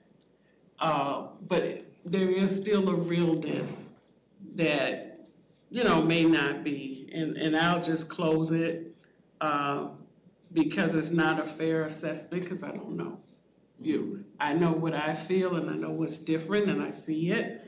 I'm old enough to have had very many life experiences, to see that, have lived in several different places, and been in that room often when it's just been me and 19 other, predominantly white, some female here and there, and having to really show, what I have and that skill, and it requires a little bit extra. So I would like to have known that people have worked with different groups, because when you go out in the public, you could be in any area. How are you interacting? How do you look? Are you, perceiving different things that's going to happen? Or how do you make people feel warm? How do you explain things to people? That this is why I'm here and this is what I'm trying to do. We all love Officer Friendly from school. And we thought that was Officer Friendly. And that's who we expected. But then we've seen other behavior that wasn't really officer friendly, or, usually you don't hear too much police and fire because they go and get your cat out the tree and things like that. It's different things. It hits a different way. So that's why I like the question a little bit, and that's why I think, Victoria may have brought it up. I don't know what her thoughts were, but there is other people around this community, and they also need to be served the same. And then they also may have a special need, the mental health people as well. You can't just come, you gotta diffuse situations, you gotta handle situations, but we also need to be sensitive that the person is not on their meds, and this may not be because they didn't want to take the meds, they couldn't afford the meds, they couldn't get to the place to get the meds, but information, can you sit back for a moment and realize this person may need a different type of care? I think this whole uncomfortable conversation is because of what I described as the broken DE&I brand, Okay. the message around it. And I think putting it on our application just generates the uncomfortableness of it all. We should have someone who I don't think cares about someone's color, race, disability status, socioeconomic status, whatever the protected characteristic is or difference if it's not protected. And I think that's important, but I think asking about their commitment to DEI is not good for our city. So, what are people's thoughts about us going with the 3 questions? Can I see her question again? Yeah, I'll share my screen here. I'm going with the 3 questions, but then working on a variation of question 4 until we feel comfortable with it. Here, let me. Yeah, I think those. Because I'm trying to, Veronica is not here to share her perspective, and I just want to be careful about not excluding her in the question that she provided.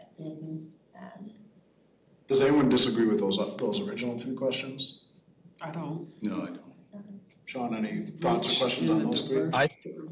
Fostering. I think the first three are appropriate. I tend to lean more towards Tom's feeling, but could we add a paragraph to question 3 that would address diversity? Yeah. Like a bullet underneath 3? Can you describe your experience working with populations? So you're saying under that 3, sorry. Okay. I'm sorry, do you want me to go back? Okay. No. Let me bring up those questions again. Yeah.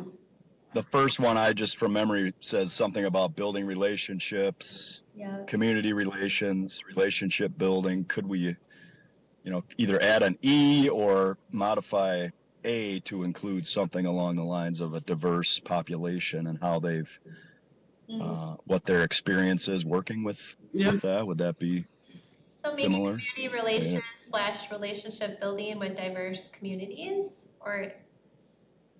Yeah, because that's what the question along says. those lines. What is your experience working with that population? How do you feel, Brian and Tom? I like that better. We're not identifying certain types of people that we want them to work with.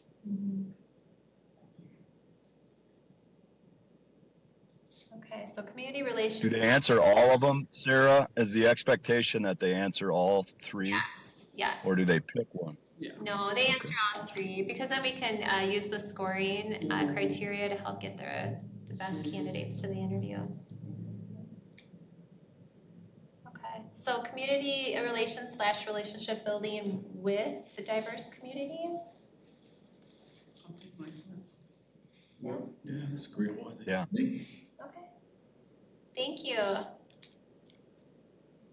All right, so let's go on to panel members here. So we you can see here, the first thing we have to decide who will be scoring the application. So if a PFC commissioner would like to be part of that, you can be part of that, just one commissioner. But here, Chief Grossen suggested Division Chief Mark Malekish from department. So as you recall in the last PowerPoint, what we'd like to do is at least have someone from Fitchburg Fire at every step in the process, someone different, just to provide that Fitchburg Fire perspective. And then Sheena Amble is a former firefighter and a PFC commissioner, Fitchburg resident. So either on the essay questions or the first panel interviews, Sheena is wonderful. Would be a great person to ask. And then the department head, we could ask another department head, such as Adam Sayer, who is our deputy city administrator. But we can add to this. We typically only have 3 people part of this process, but we can add a PFC commissioner to make it 4. So panels to read through the essay. Yep. So the first thing to decide is panel essay. to be in the interviews. Yep. And in theory, we could have 300 essays for that group. I mean, it could get big, probably not. If I had to guess, I bet you will get about 25 applications. That is my guess. And then, you'll be reading through 3 essays.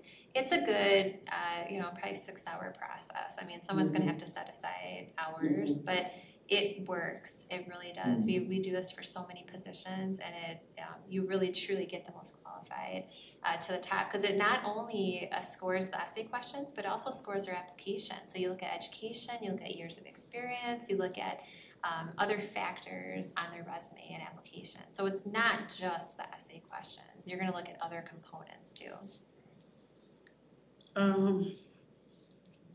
Because typically you are a rater is what we call it. Yep. Panel member doing the essay, and then there's a panel member on the interview. They typically don't do both. Exactly. We never have the same people in the rater or the interview. I can participate as one of those raters. That'd be wonderful. Yeah, I like the idea of a commissioner on that group. Perfect. That list looks good to me. I think Sheena's a great idea if she's willing, because she's got PFC experience and firefighter experience, and she's a resident. Yeah. Wonderful. Okay, so I've got Mark Malekish, Commissioner Banks, Adam Sayer, and Sheena Amble. Does that sound good? That works for me. Yeah. Okay, excellent. And then panel members. So this is to be that first professional panel interview. I would love to have Interim Chief Chad Grossen on that panel to help us select the next fire chief.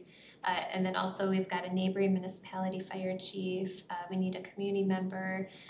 We could have a local 311 member. If you recall, Jason was on the last PowerPoint, was talking, or not PowerPoint, the last PFC meeting, was talking about the importance of having a local 311 part of that. And then maybe another department head, such as the police chief or Al's designee, given that police and fire work so close together. So the local 311 member, the paid on call, paid on premises are not in the union, correct? Correct. I don't like the idea of excluding half the fire force. Can I make a recommendation then? Have Division Chief Steve Wunsch be part of the interview panel. He's our senior POX member. As far as rank. Not a member of local 311. Correct. And he 311 or 311? They go by both. 311, mainly 311, but 311. The recommendation came from Jason as to not necessarily a Fitchburg 311 member. It could be, there's other that work in the bargaining unit of local 311. So there's some, like right now we're doing fire negotiations and we have, we're working with the city of Madison Fire, but I think you brought up the I think he's speaking of just not letting it be someone who is a union member, somebody who's not a union member, like both. Right. Yeah. Both represented. And I totally agree with you. Yeah. Especially not to have somebody that represents half the fire department. Right. Yeah. Especially if the surveys are reflecting kind of a feeling of. That would be my recommendation then, is to have Chief Wunsch be part of that also then. Although he's not I mean, I know he's paid on call, paid on premises, but also management, right? Yes. Yeah. He's part of the command staff, yep. Do you have a suggestion for someone who's not in a management role that would be? Yeah, Or do we just open it up to all the members, have them express interest? And then I would maybe just pick randomly from those who. yeah, we could definitely put it out to see who's interested, I think that would. And who has the time and availability to do But that's getting us to 6. Is there any I think the hard last, rule around 5? I think the last time we did fire chief recruitment, I think we had 6 on the panel. We had quite a few sitting on that side of the table last time. We would still just have 5, right? I mean, we're talking about the local 311 member. It would just be someone from the fire department. You're looking for a call for people to share interest, and then you would just randomly select somebody. So what I'm thinking is a local, a 311 member from Fitchburg. I think that's important to have someone on the Fitchburg Fire Department as part of the panel. And then also a paid on call, paid on premise. So I would be thinking Yes. 6. A POX member. Okay. Yep. Okay. And I guess what I would think is open it up to everyone in the fire department to express interest. And then I think probably best just to randomly pick the one representative of the union and the non-union. And then panel interviews all of them, so they all get to see all of the initial applicants. Yeah, so it'll be whomever, after the essay questions, the professional panel would be the in-person day, and so it'll be 8 or less people that will be on the interviewed for that day. But they'll see everybody. They'll see so all they can 8 have or so, A good way 8 or of less. saying we like this, Yeah. the comparison would be the Exactly. same group of people. And then that second interview would be a different panel. The second interview, so day So 2 day is the 2. police and fire commission, and then city tours and public reception. So the meet and greet with fire staff might be what you're thinking about. That is on day 1. So all 8 candidates will have some single solo time with the fire department. It's only for 30 minutes, so it's not going to be as I would say that being on the first panel interviews, you're going to learn a lot more than a 30-minute with another bunch of people. Okay, we could do a call out then to POX staff and see who might be interested. And then I have a software program that is can randomly select somebody. So I can plug in all the names and we can randomly select. And that role will be 8 hour, and that too is very burdensome, so, it's a big lift. Who can let them, who can be available for that. Right. Which is why you probably said a senior person. Because they can kind of sign themselves out to do that. I like the idea of someone from police because they do, from what I understand, they work together pretty closely, so I like that idea. I do too, because What about- especially if something large happens and they have to switch into their emergency manager, put their emergency manager hat on, they work very closely then with the police chief. What about the Fitrona EMS people who we work with? Yeah, there's the EMS director. Yep, well, EMS chief, yep. EMS chief. Going back to the local 311 member, are we choosing who that will be then? Or do you want to do the same thing we're doing with POX, where we just put it out to all of the local 311 members and let them just... So that's what I typically do if I want somebody on the, a committee or that, I give it to Jason as the union steward, say, we're looking for 1 or 2, of your union members to serve, and then they give me the names. That way they're choosing amongst themselves. There is a thought or premise of when you are having, like when we're interviewing somebody, you have people that are at that classification or above because they understand the roles and responsibilities of it. But here we do any level. Yeah, every level. we because it's a group decision and it's not just one person interviewing, so like it wouldn't be appropriate for a POX to solo interview a fire chief candidate if it's just No, these that's not my question at all. It's the level of experience of the person who's doing the panel. No, we don't. Like, do you really know exactly what the chief should be or expected to do at your entry level if it's any member? We used to say you have to be at least this grade or above to be on the interview panel for this We position. don't at all have that So, here in okay. Fitchburg, Because we could have someone on the force for 1 month who says, I want to be a part of the interview panel, and they don't have as much value. Yeah, how do you understand how much of that leadership the person should have?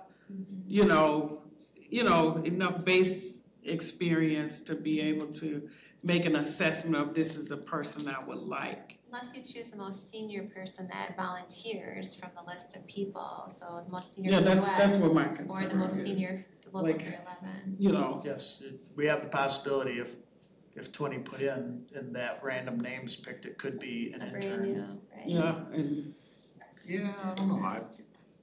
And I have nothing against interns because they're a vital part of that's what the survey organization. is for, to kind of say what. I understand exactly to what get you're that saying. range of. That's why I suggested our senior officer, that's POX, Because you know more about the job. what But the I totally intents of the understand, job. making sure that we're offering it up to, Yeah. it's not just, like I said, any one person's decision. We want the buy-in, we want that And participation. that's actually DEI.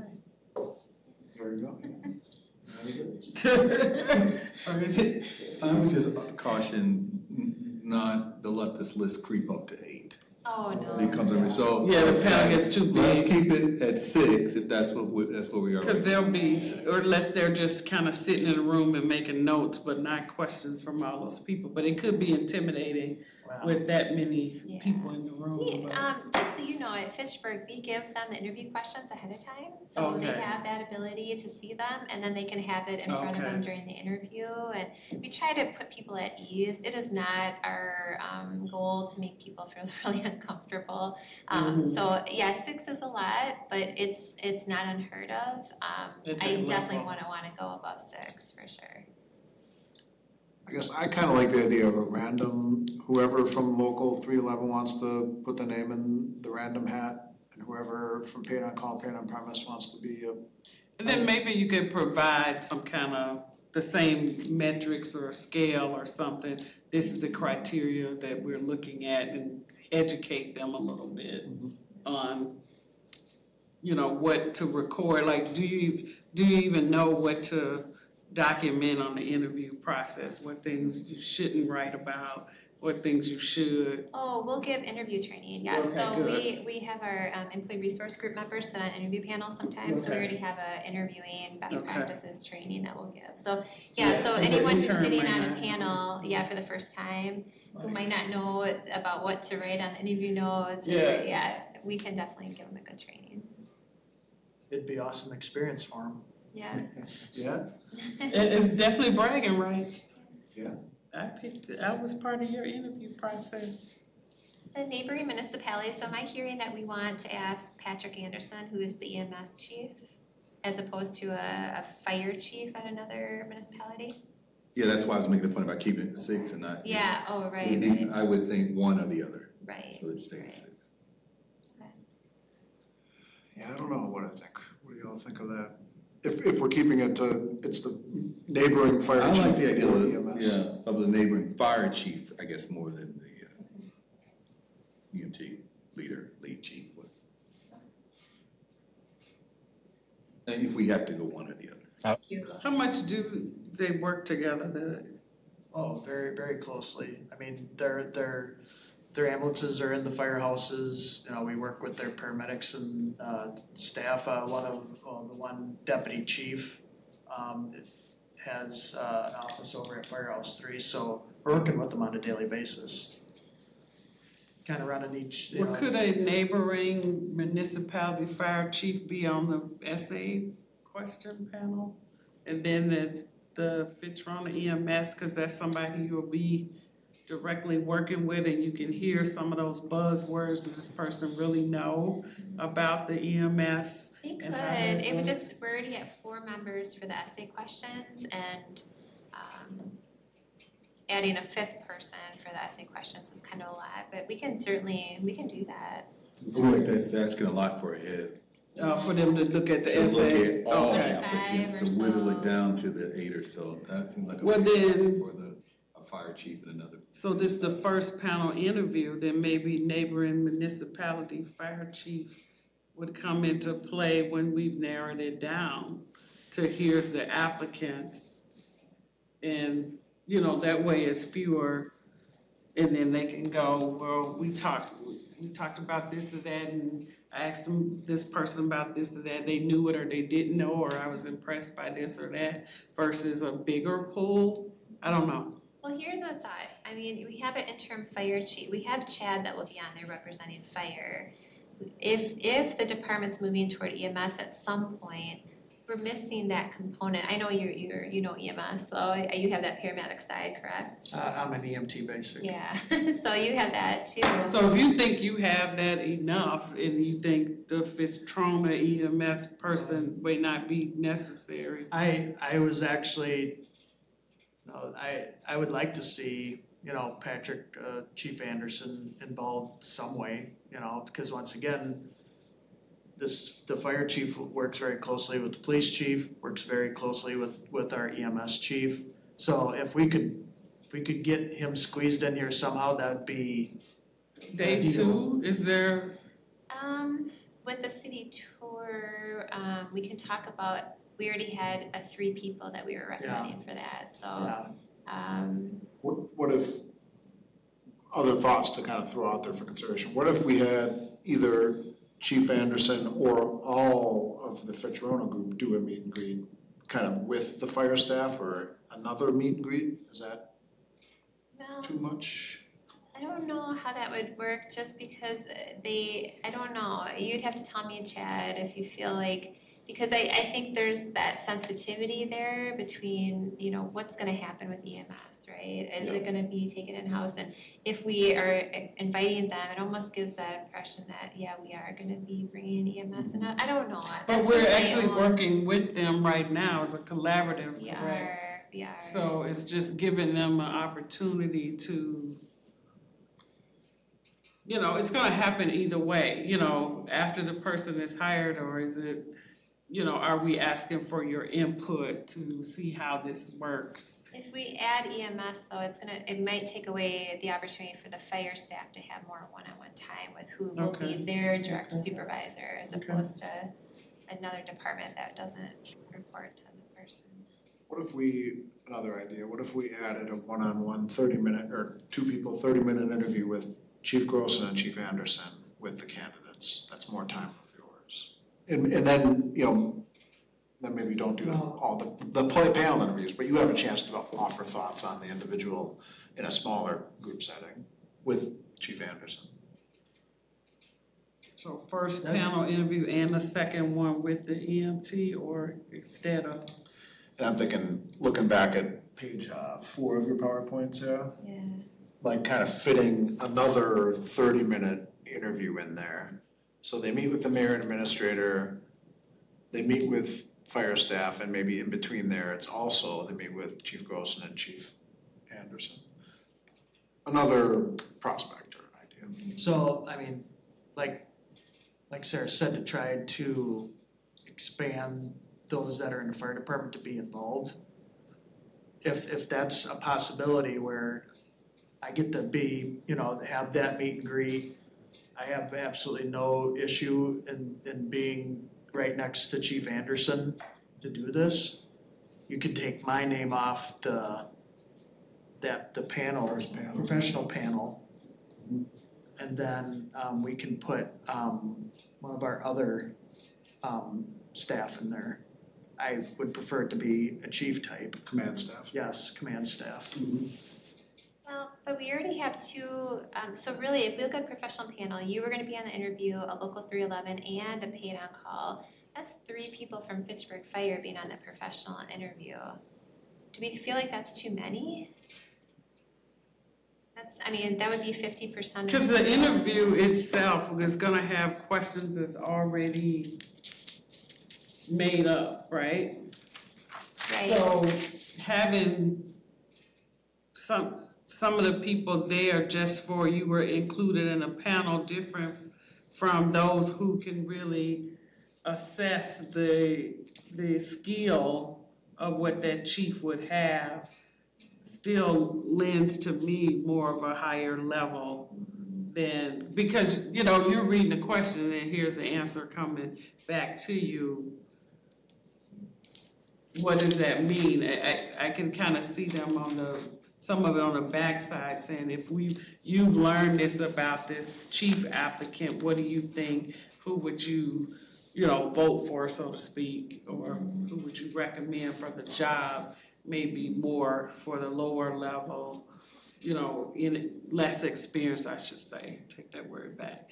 Less experienced people may be involved like that. Like we're narrowed down to the selection, now what do you think? Versus them. Remember with this, going back to page 4, really quick here, the meet and greet with fire staff, that is, they're gonna have questions that they can ask each candidate. So everybody in the fire department who is available that day at that time will be able to ask all the different candidates questions. So they're already gonna be part of the hiring process. So should they be on that panel then? Yeah, so I feel like 3 Fitchburg Fire members on a professional panel is too heavy for the fire chief.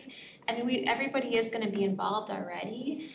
Going back to the proposed panel members, having a neighboring municipality, either fire chief or EMS chief, having a community member, having the local 311 member, with people, I'm up in the air with that. And there's not a union as well. Yeah. Just to even. Someone from PD, so community member, someone from PD, neighboring fire chief or EMS chief. And then, it does make sense to have your interim chief to be on that. Yeah, you need to be a part of Here's that my concern interview. is, yes, 30 minutes to me wouldn't be enough. Right. An hour, because I've been through this before. And after sitting there and getting to learn or listen from the individual, respond to those questions, I think you need that time. I just don't know if 30 minutes would be enough. So you individually would rather be on the first panel interviews? Yeah. I totally get what we're trying to do here.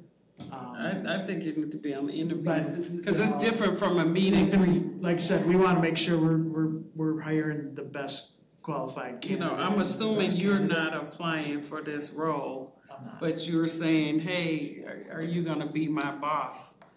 And that's, meet and greet is different from doing the interview. Yeah, and I can ask you, and I'm asking for these answers versus, oh, hi, how are you? Right. This is what and they may be interviewing you more in the meet and greet. What are you doing? What kind of things are you going on? We're definitely, allowing people to see the candidates before any decisions are made, right? And then you guys can hear from them if you wanted to. I think the decision should come down to, rather than starting to adjust the other, aspects of day one, do we want a municipality fire chief, or do we want a Chief Anderson?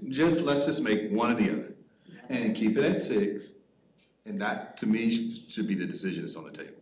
Keep it at 5, and I think right? you're one of the best ones to answer that, because, you, in essence, are interim fire chief. Are you, I don't want to say are you enough, but how much do you feel the EMS piece is important when you are having the interview? Would you already have kind of that background? Well, see, I don't do as much EMS as I used to, but if I really had to pick right now, yes, I'd really like to see Chief Anderson be involved. Yeah, I think we need to really give that great consideration. Yeah, he has fire service background also. Okay. He's the administrator of the very service that provides EMS to our community. What better person to have sitting there? Chief Anderson's, top notch, and I would have no issues with him being in on the panel. Okay. So we've got Chief Grossen, a neighboring Fitzrona EMS chief, so Patrick Anderson, a community member, a local 311 member, a POX member, and then the police chief or designee. 6 people. Yeah? That works for me. There you go. What do you think? I agree. I think that's perfect. All right. Sean, you've been quiet. I'm saving all my comments for the end. All right, excellent. For community member, do you have? I don't have any so if anyone has any recommendations, please let me know. I always say Frances Huntley Cooper. Oh, yes. She's been around. She knows a lot of people. She knows a lot of stuff. Yeah. Bob Gorsuch at Oak Bank. There you go. Greg Jones, the former Fitchburg. PSC. Yeah, he does live in, that's the NAACP president. Right? What's Bob's last name? Gorsuch, G-O-R-S-U-C-H. Greg Jones. I know Greg. I don't know a lot of people, but I know. And the reason we try to get this figured out in December, knowing that this isn't until March, is we want to get on people's calendars, because we're going to be blocking off a whole day. Yes. So we don't want to wait until the last minute. Okay. All right, excellent. Well, if you think of other community members, please send them my way, and I'll just start reaching out and kind of gauging people's availability. Okay. And then the tour. So on day 2, the fire admin manager, Kim Miller, she works really closely with the chief. I really like her to be part of this. And then local 311 member Jason Ladwig, who is also the union president, and then battalion chief Rob Kuzi. I'm sorry, union steward, not president, my bad. So those 3 members to be part of the city tour. So one will drive and the other, I mean, everyone can talk, but we'll have a city vehicle and kind of give a nice city tour to each candidate. It's a separate, they're not all together in a car. But so any concerns about those people listed for the Is the battalion chief part of the union? No, non-represented. So they, Yep. That's why Jason So would you got a be, Jason non-union as the union steward. and then non-union, and then admin. Yeah, and then once again, if the chief's gonna work with somebody as close, there's like 2 people, myself, and then the other person, he or she will directly supervise, and that's Kim. Mm-hmm. That's why I think she should definitely be involved. City tour. Yeah. Sounds good. Awesome. And then, so that is the process so far. So we've talked about job announcement, the brochure, we've talked about the process, we've talked about the panel members. Public reception details, the good news is we do not need to finalize this until January. So I wanted to give you some things to think about though before January. We only provide. The public reception is that piece on day 2 that the finalists will attend. And we did this for the police chief. We had it from about 6:30 to 8:30 at night. It was at the Painters Union on King James Way. We didn't hold it here at City Hall just because we're not on a bus line. We try to hold it in the community somewhere. We provided water. At the time we were going to provide light food, but it was COVID time and that didn't work. We had 2 certified Spanish interpreters that were on site. We had 24 headsets to accommodate up to 24 Spanish-only speakers. I think we had maybe 1 or 2 Spanish only, so we did not run out. About Hmong and Chinese. Yeah, we only at the time brought in 2 Spanish interpreters. So that's something to talk about. The event was broadcasted live, but in English only. Spanish, the taped version was shared following. So I'll have to talk to FACTv and see if there's anything different with that. I know they've been trying to work on providing things in different languages and just sharing things differently. But this is still just the applicants. We haven't made a decision yet. Yeah, so these are the finalists. So it's the reason we have a public reception is so that people in the community can come and meet the finalists. So there's basically, we started it last time with questions where we had a series of questions for each candidate and everyone took a turn to answer them. They had 3 questions, or not 3 questions, I think they had 4 questions and they had 3 minutes to answer each question. So everybody, for example, I would ask all 3 of you the same question. We'd start with you, and then we'd start with you with the next question. And you can build on the question. Yeah, by the time it got to Tom and he heard the other 2 responses, it was very similar. What I'd like to gauge is the PFC's interest in having the finalists give a presentation about who they are, why they want to be the fire chief, a little bit about their qualifications, and then if you have like a subject you'd like for them to touch upon. So it'd be more like a 10-minute presentation as opposed to just asking the questions. And they should Because that be was able what we to- missed at the police chief, is like, a lot of people didn't really know too much about who they were and why they wanted to be the police chief. We just kind of jumped into although I think the first question was, tell us about your qualifications and why you want to be the police chief. So, I mean, we can ask them to come in and have a presentation ready to go. We can tell them exactly what, we're gonna be looking for. Or we can do the same question routine, where we just go and ask a series of questions. I think at the end, I know for sure, people from the public could come up and talk with the finalists and ask them, have more of an informal, not taped. So we definitely want people to have that ability, less formal. But yeah, so these are things to think about for the January, and how you'd like for this to run, whether it's a presentation or just Q&As. Location-wise, there's that barn that's Four Winds, I think it's called, that's down on Fish Hatchery. Down on South Fish Hatchery. Yeah, that's kind of a nice venue. Okay. I don't know if I know what that is. It kind of shows the rural side of the city too. 4 Winds on Fish Hatchery. Yeah, it's on like Fish Hatchery and like Adams, I think is the cross street. Adams Road, yep. I don't know what. Do you know if there's a bus line? So it's between Adams Road and County Highway M. I don't know, Okay. but I doubt it. I mean, there's not many bus lines going into the rural part. Oh, it's going into the rural part, so not on Fish, the opposite end of Fish Hatchery. It's Going on- toward Oregon. Yes. Yeah, like you're heading towards Oregon. Yeah. Just before you get to County Highway M, there's a red barn on your right-hand side. That's Four Winds Farm. Yeah, the bus stops at Cadiz, Maine and Cahill. That's where bus B stops, because I ride it going to work. All right, well, we have plenty of time to think about locations, and we can look into that one too. The other thought is, I know we were concerned about having people stay overnight. Are there any hotels in the city of Fitchburg? Oh, yeah, absolutely. I wonder if we could see if our partners in the community are willing to, and I don't know, we're gonna have to check with the city attorney. That's what I was talking about when we were in our group. We had to kind of go over some of this stuff. What would you call that group we had? The equitable hiring tool. Yeah. Yes. Like, is there someone to partner with Right. for a, nice rate, reasonable rate? Right. But there's the Mainstay, there's a hotel across from Pick and Save, there's a hotel.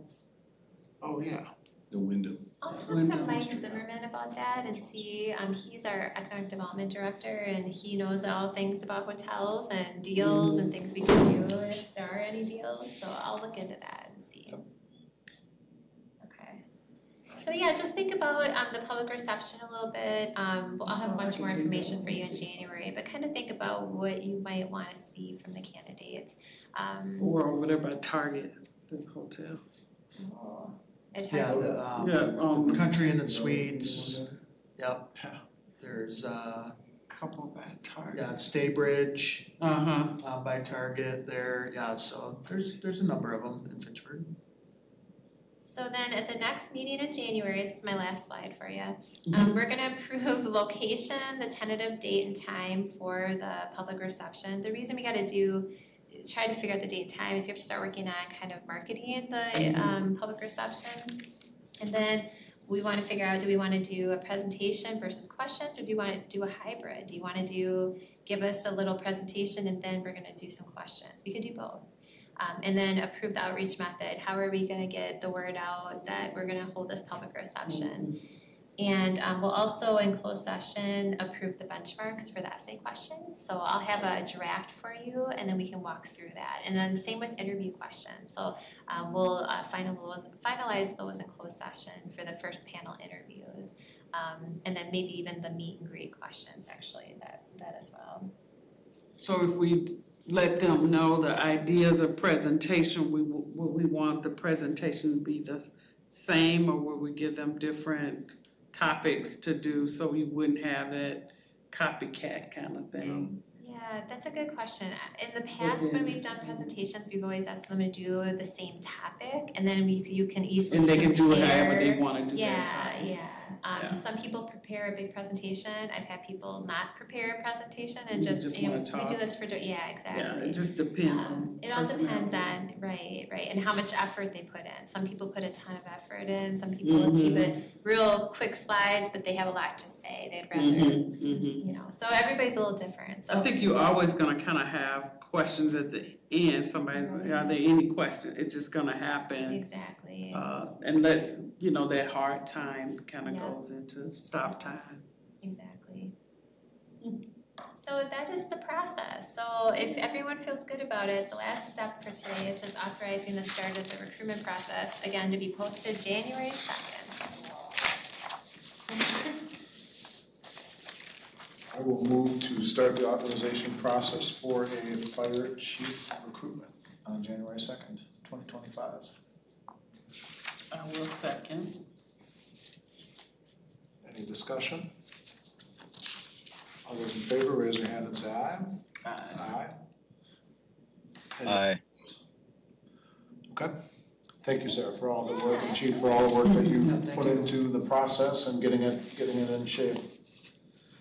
Hey, Sarah, I'm sorry. I was kind of making notes as you presented.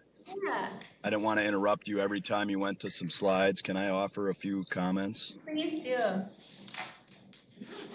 So, first of all, on the brochure, we don't show any pictures of our two firehouses. Should we?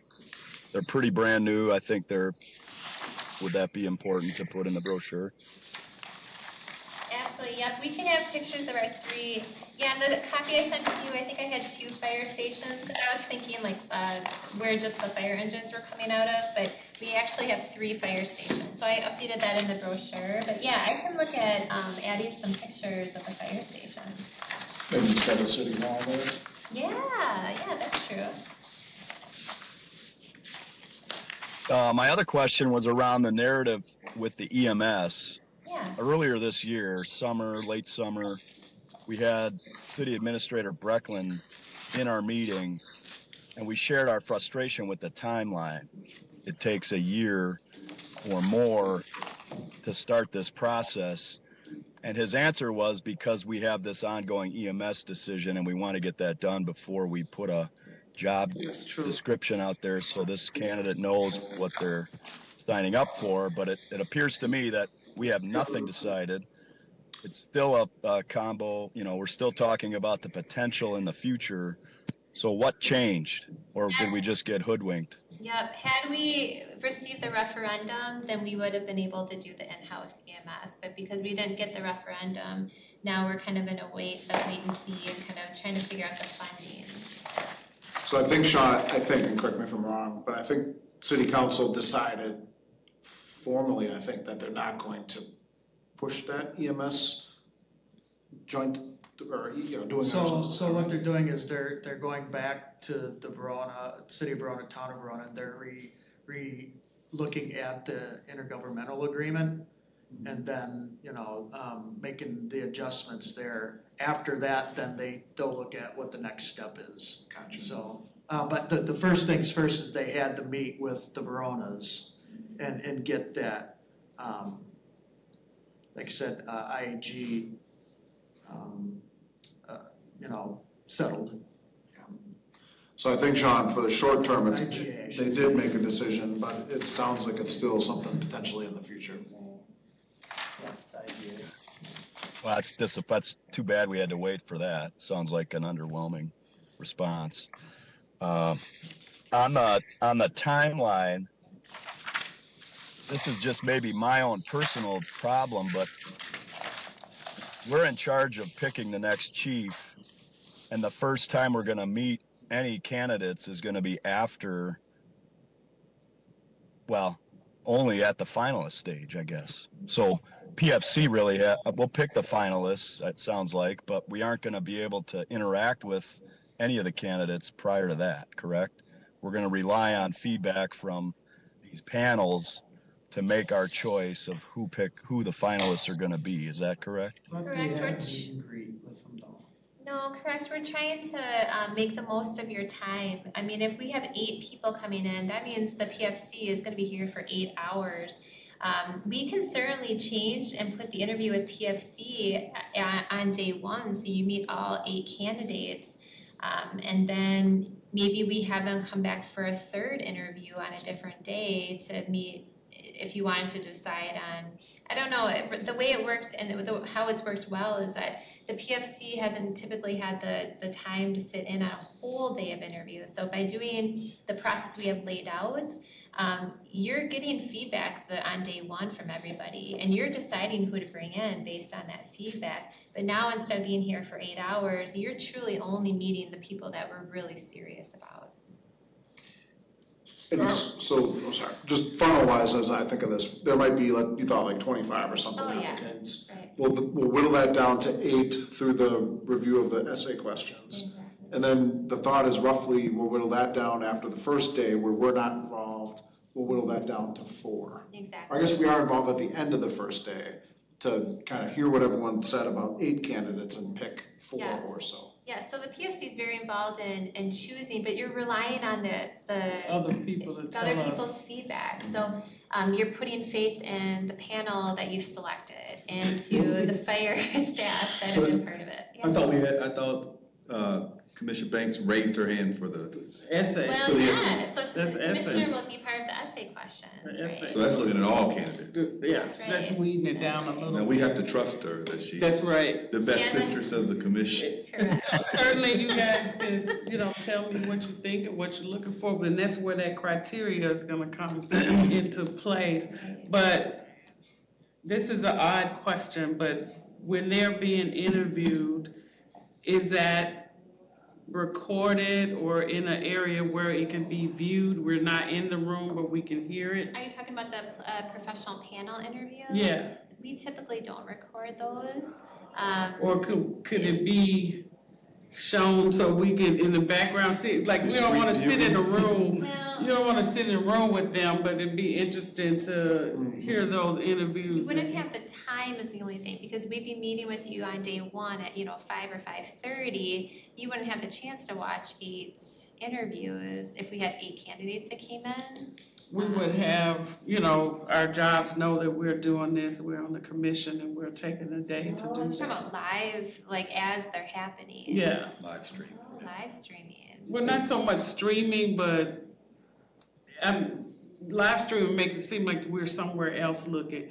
But some kind of way, we're streaming it, but we're not sitting at our desk doing it. We're collectively being somewhere listening and watching, like they, hospital shows, they have people looking down on them doing the surgeries. Yeah. I don't know. We don't want to be intimidated with people in the room just looking, that's ridiculous. Yeah. But, not that we're not trusting, it's that we don't hear that because we might have a different thought. So I'm not trying to reinvent the system, and it could be just my own personal Want to- feelings, but it just seems strange to me that we're in charge of hiring and we don't really meet the candidates until they're finalists. And we're trusting, like you said, trusting the panels and the questions to give us objective information. Maybe that's how it works, but that seems odd to me. And we don't have to make a decision on it today, but just my comments.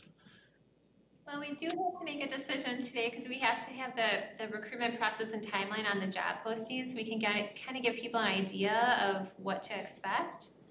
So if you'd like to change that, Money in your we're gonna need to update that. It's money on your cases. Whereas, salary is what it is. Well, does anyone else have an issue with it? I don't want to be the only one. I'm the only one, then we I can- get what you're saying, and I see what you're saying, and you're actually right. I don't say that much about people, but no, I'm kidding. I get what you're saying. That we're relying on other people to narrow that down for us. I feel a little better though that you raised your hand to be For part the of the essays. essays. So at least there's one member of the PFC that is in a position to see essays from all candidates, right? Could we come to the meet and greet with fire staff? Absolutely. Do you think fire staff would feel comfortable sharing or, I mean, they're not really sharing anything, they're asking questions. Yeah, they're just asking questions. Yeah, they're Getting trying to know- impress their know the new candidates. bosses, they're not Yeah. gonna. Right. I mean, if anything, it allows them to talk to you, the commissioners, to, maybe gauge on what your, thoughts are, feelings, so. Yeah, I kind of like that. Especially since we're gonna be part of the debrief the first day. Right. Mm-hmm. Makes sense that we get some exposure to the 8 Yeah. candidates. Sean, what do you? I like that. And make it a commissioner's choice if they want to participate. Yeah, Is that what you're saying? Those who can would be. Wait a minute, those who can. we don't have to worry about the quorum rule? so we would notice for quorum, but we don't need to videotape anything. Okay. We just, as long as we have a potential for quorum and we notice it, then we'll be just Well, fine. I guess I'd make it an open meeting. Open meeting, yeah, 3 of them. Yeah. Is it yeah. 3 Yeah. or more? Yeah. Yeah, it'd be open. We're more. Yeah, follow open meetings. Sure. So this feels like another opportunity, just like with Commissioner Banks in the essays, which 2 of us would want to be, so we don't have to make the notice for quorum. Not for 2, so if No. you have 2 members, there's no need. No, that's what I'm to- getting at. Right, If only 2 right, of us, right. You think not all of us, just 2 of us? yeah, just 2 of us, with the meeting, at the meeting greet with fire. Preferably someone other than Commissioner Banks, because you've been in the first. Yeah, I would have lent it to people with more experience on the commission. That's what I would have said, if it's not all the ones of you who had the most experience. And I already, if you're curious about the time commitment for that, I already put a draft schedule together. So a meet and greet with fire will go from 11, and, my computer just died. Do you need a, It'll start at 11 o'clock and it'll go for a few hours, so, Few hours. you need yeah. a power? And maybe we do just make it an open meeting. People will come. I would.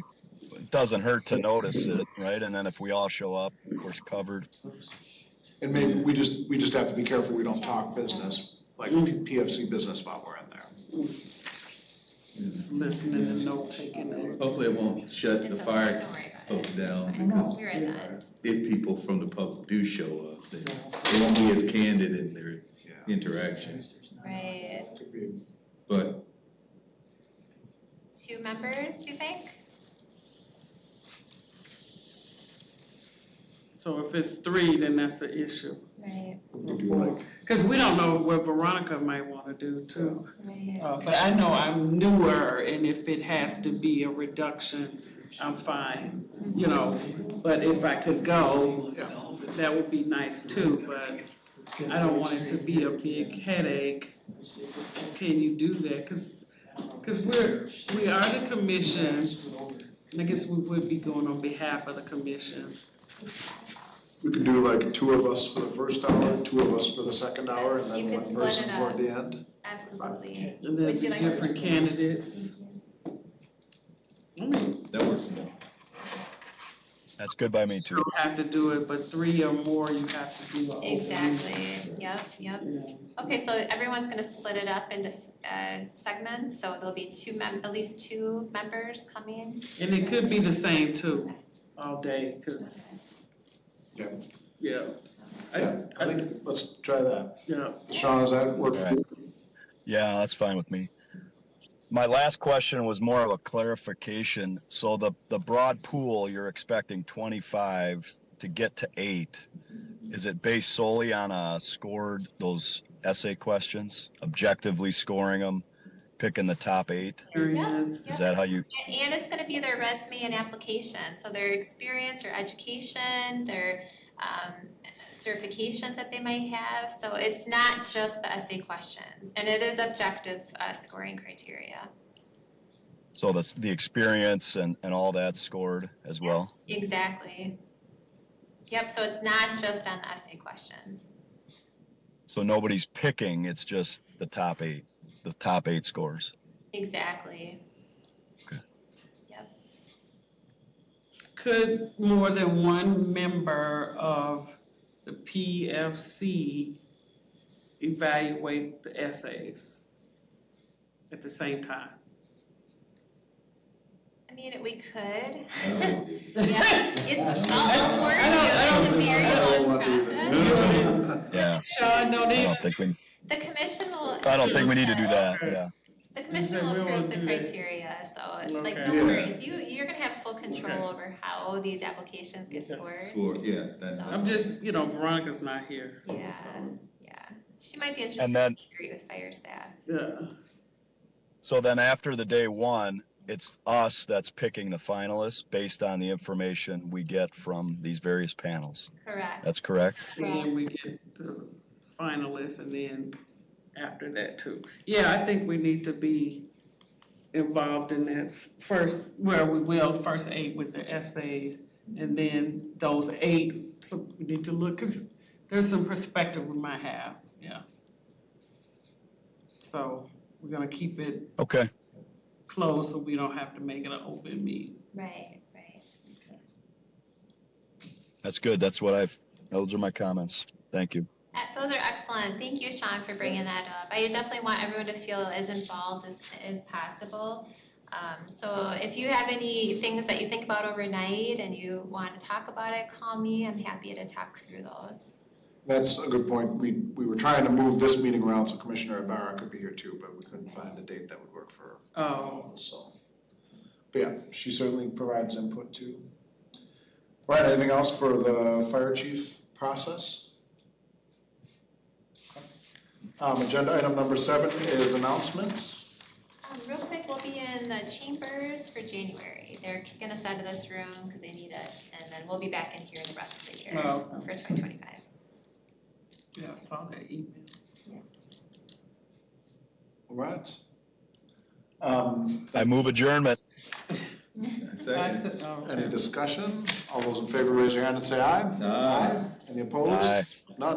All right, Sean, take care.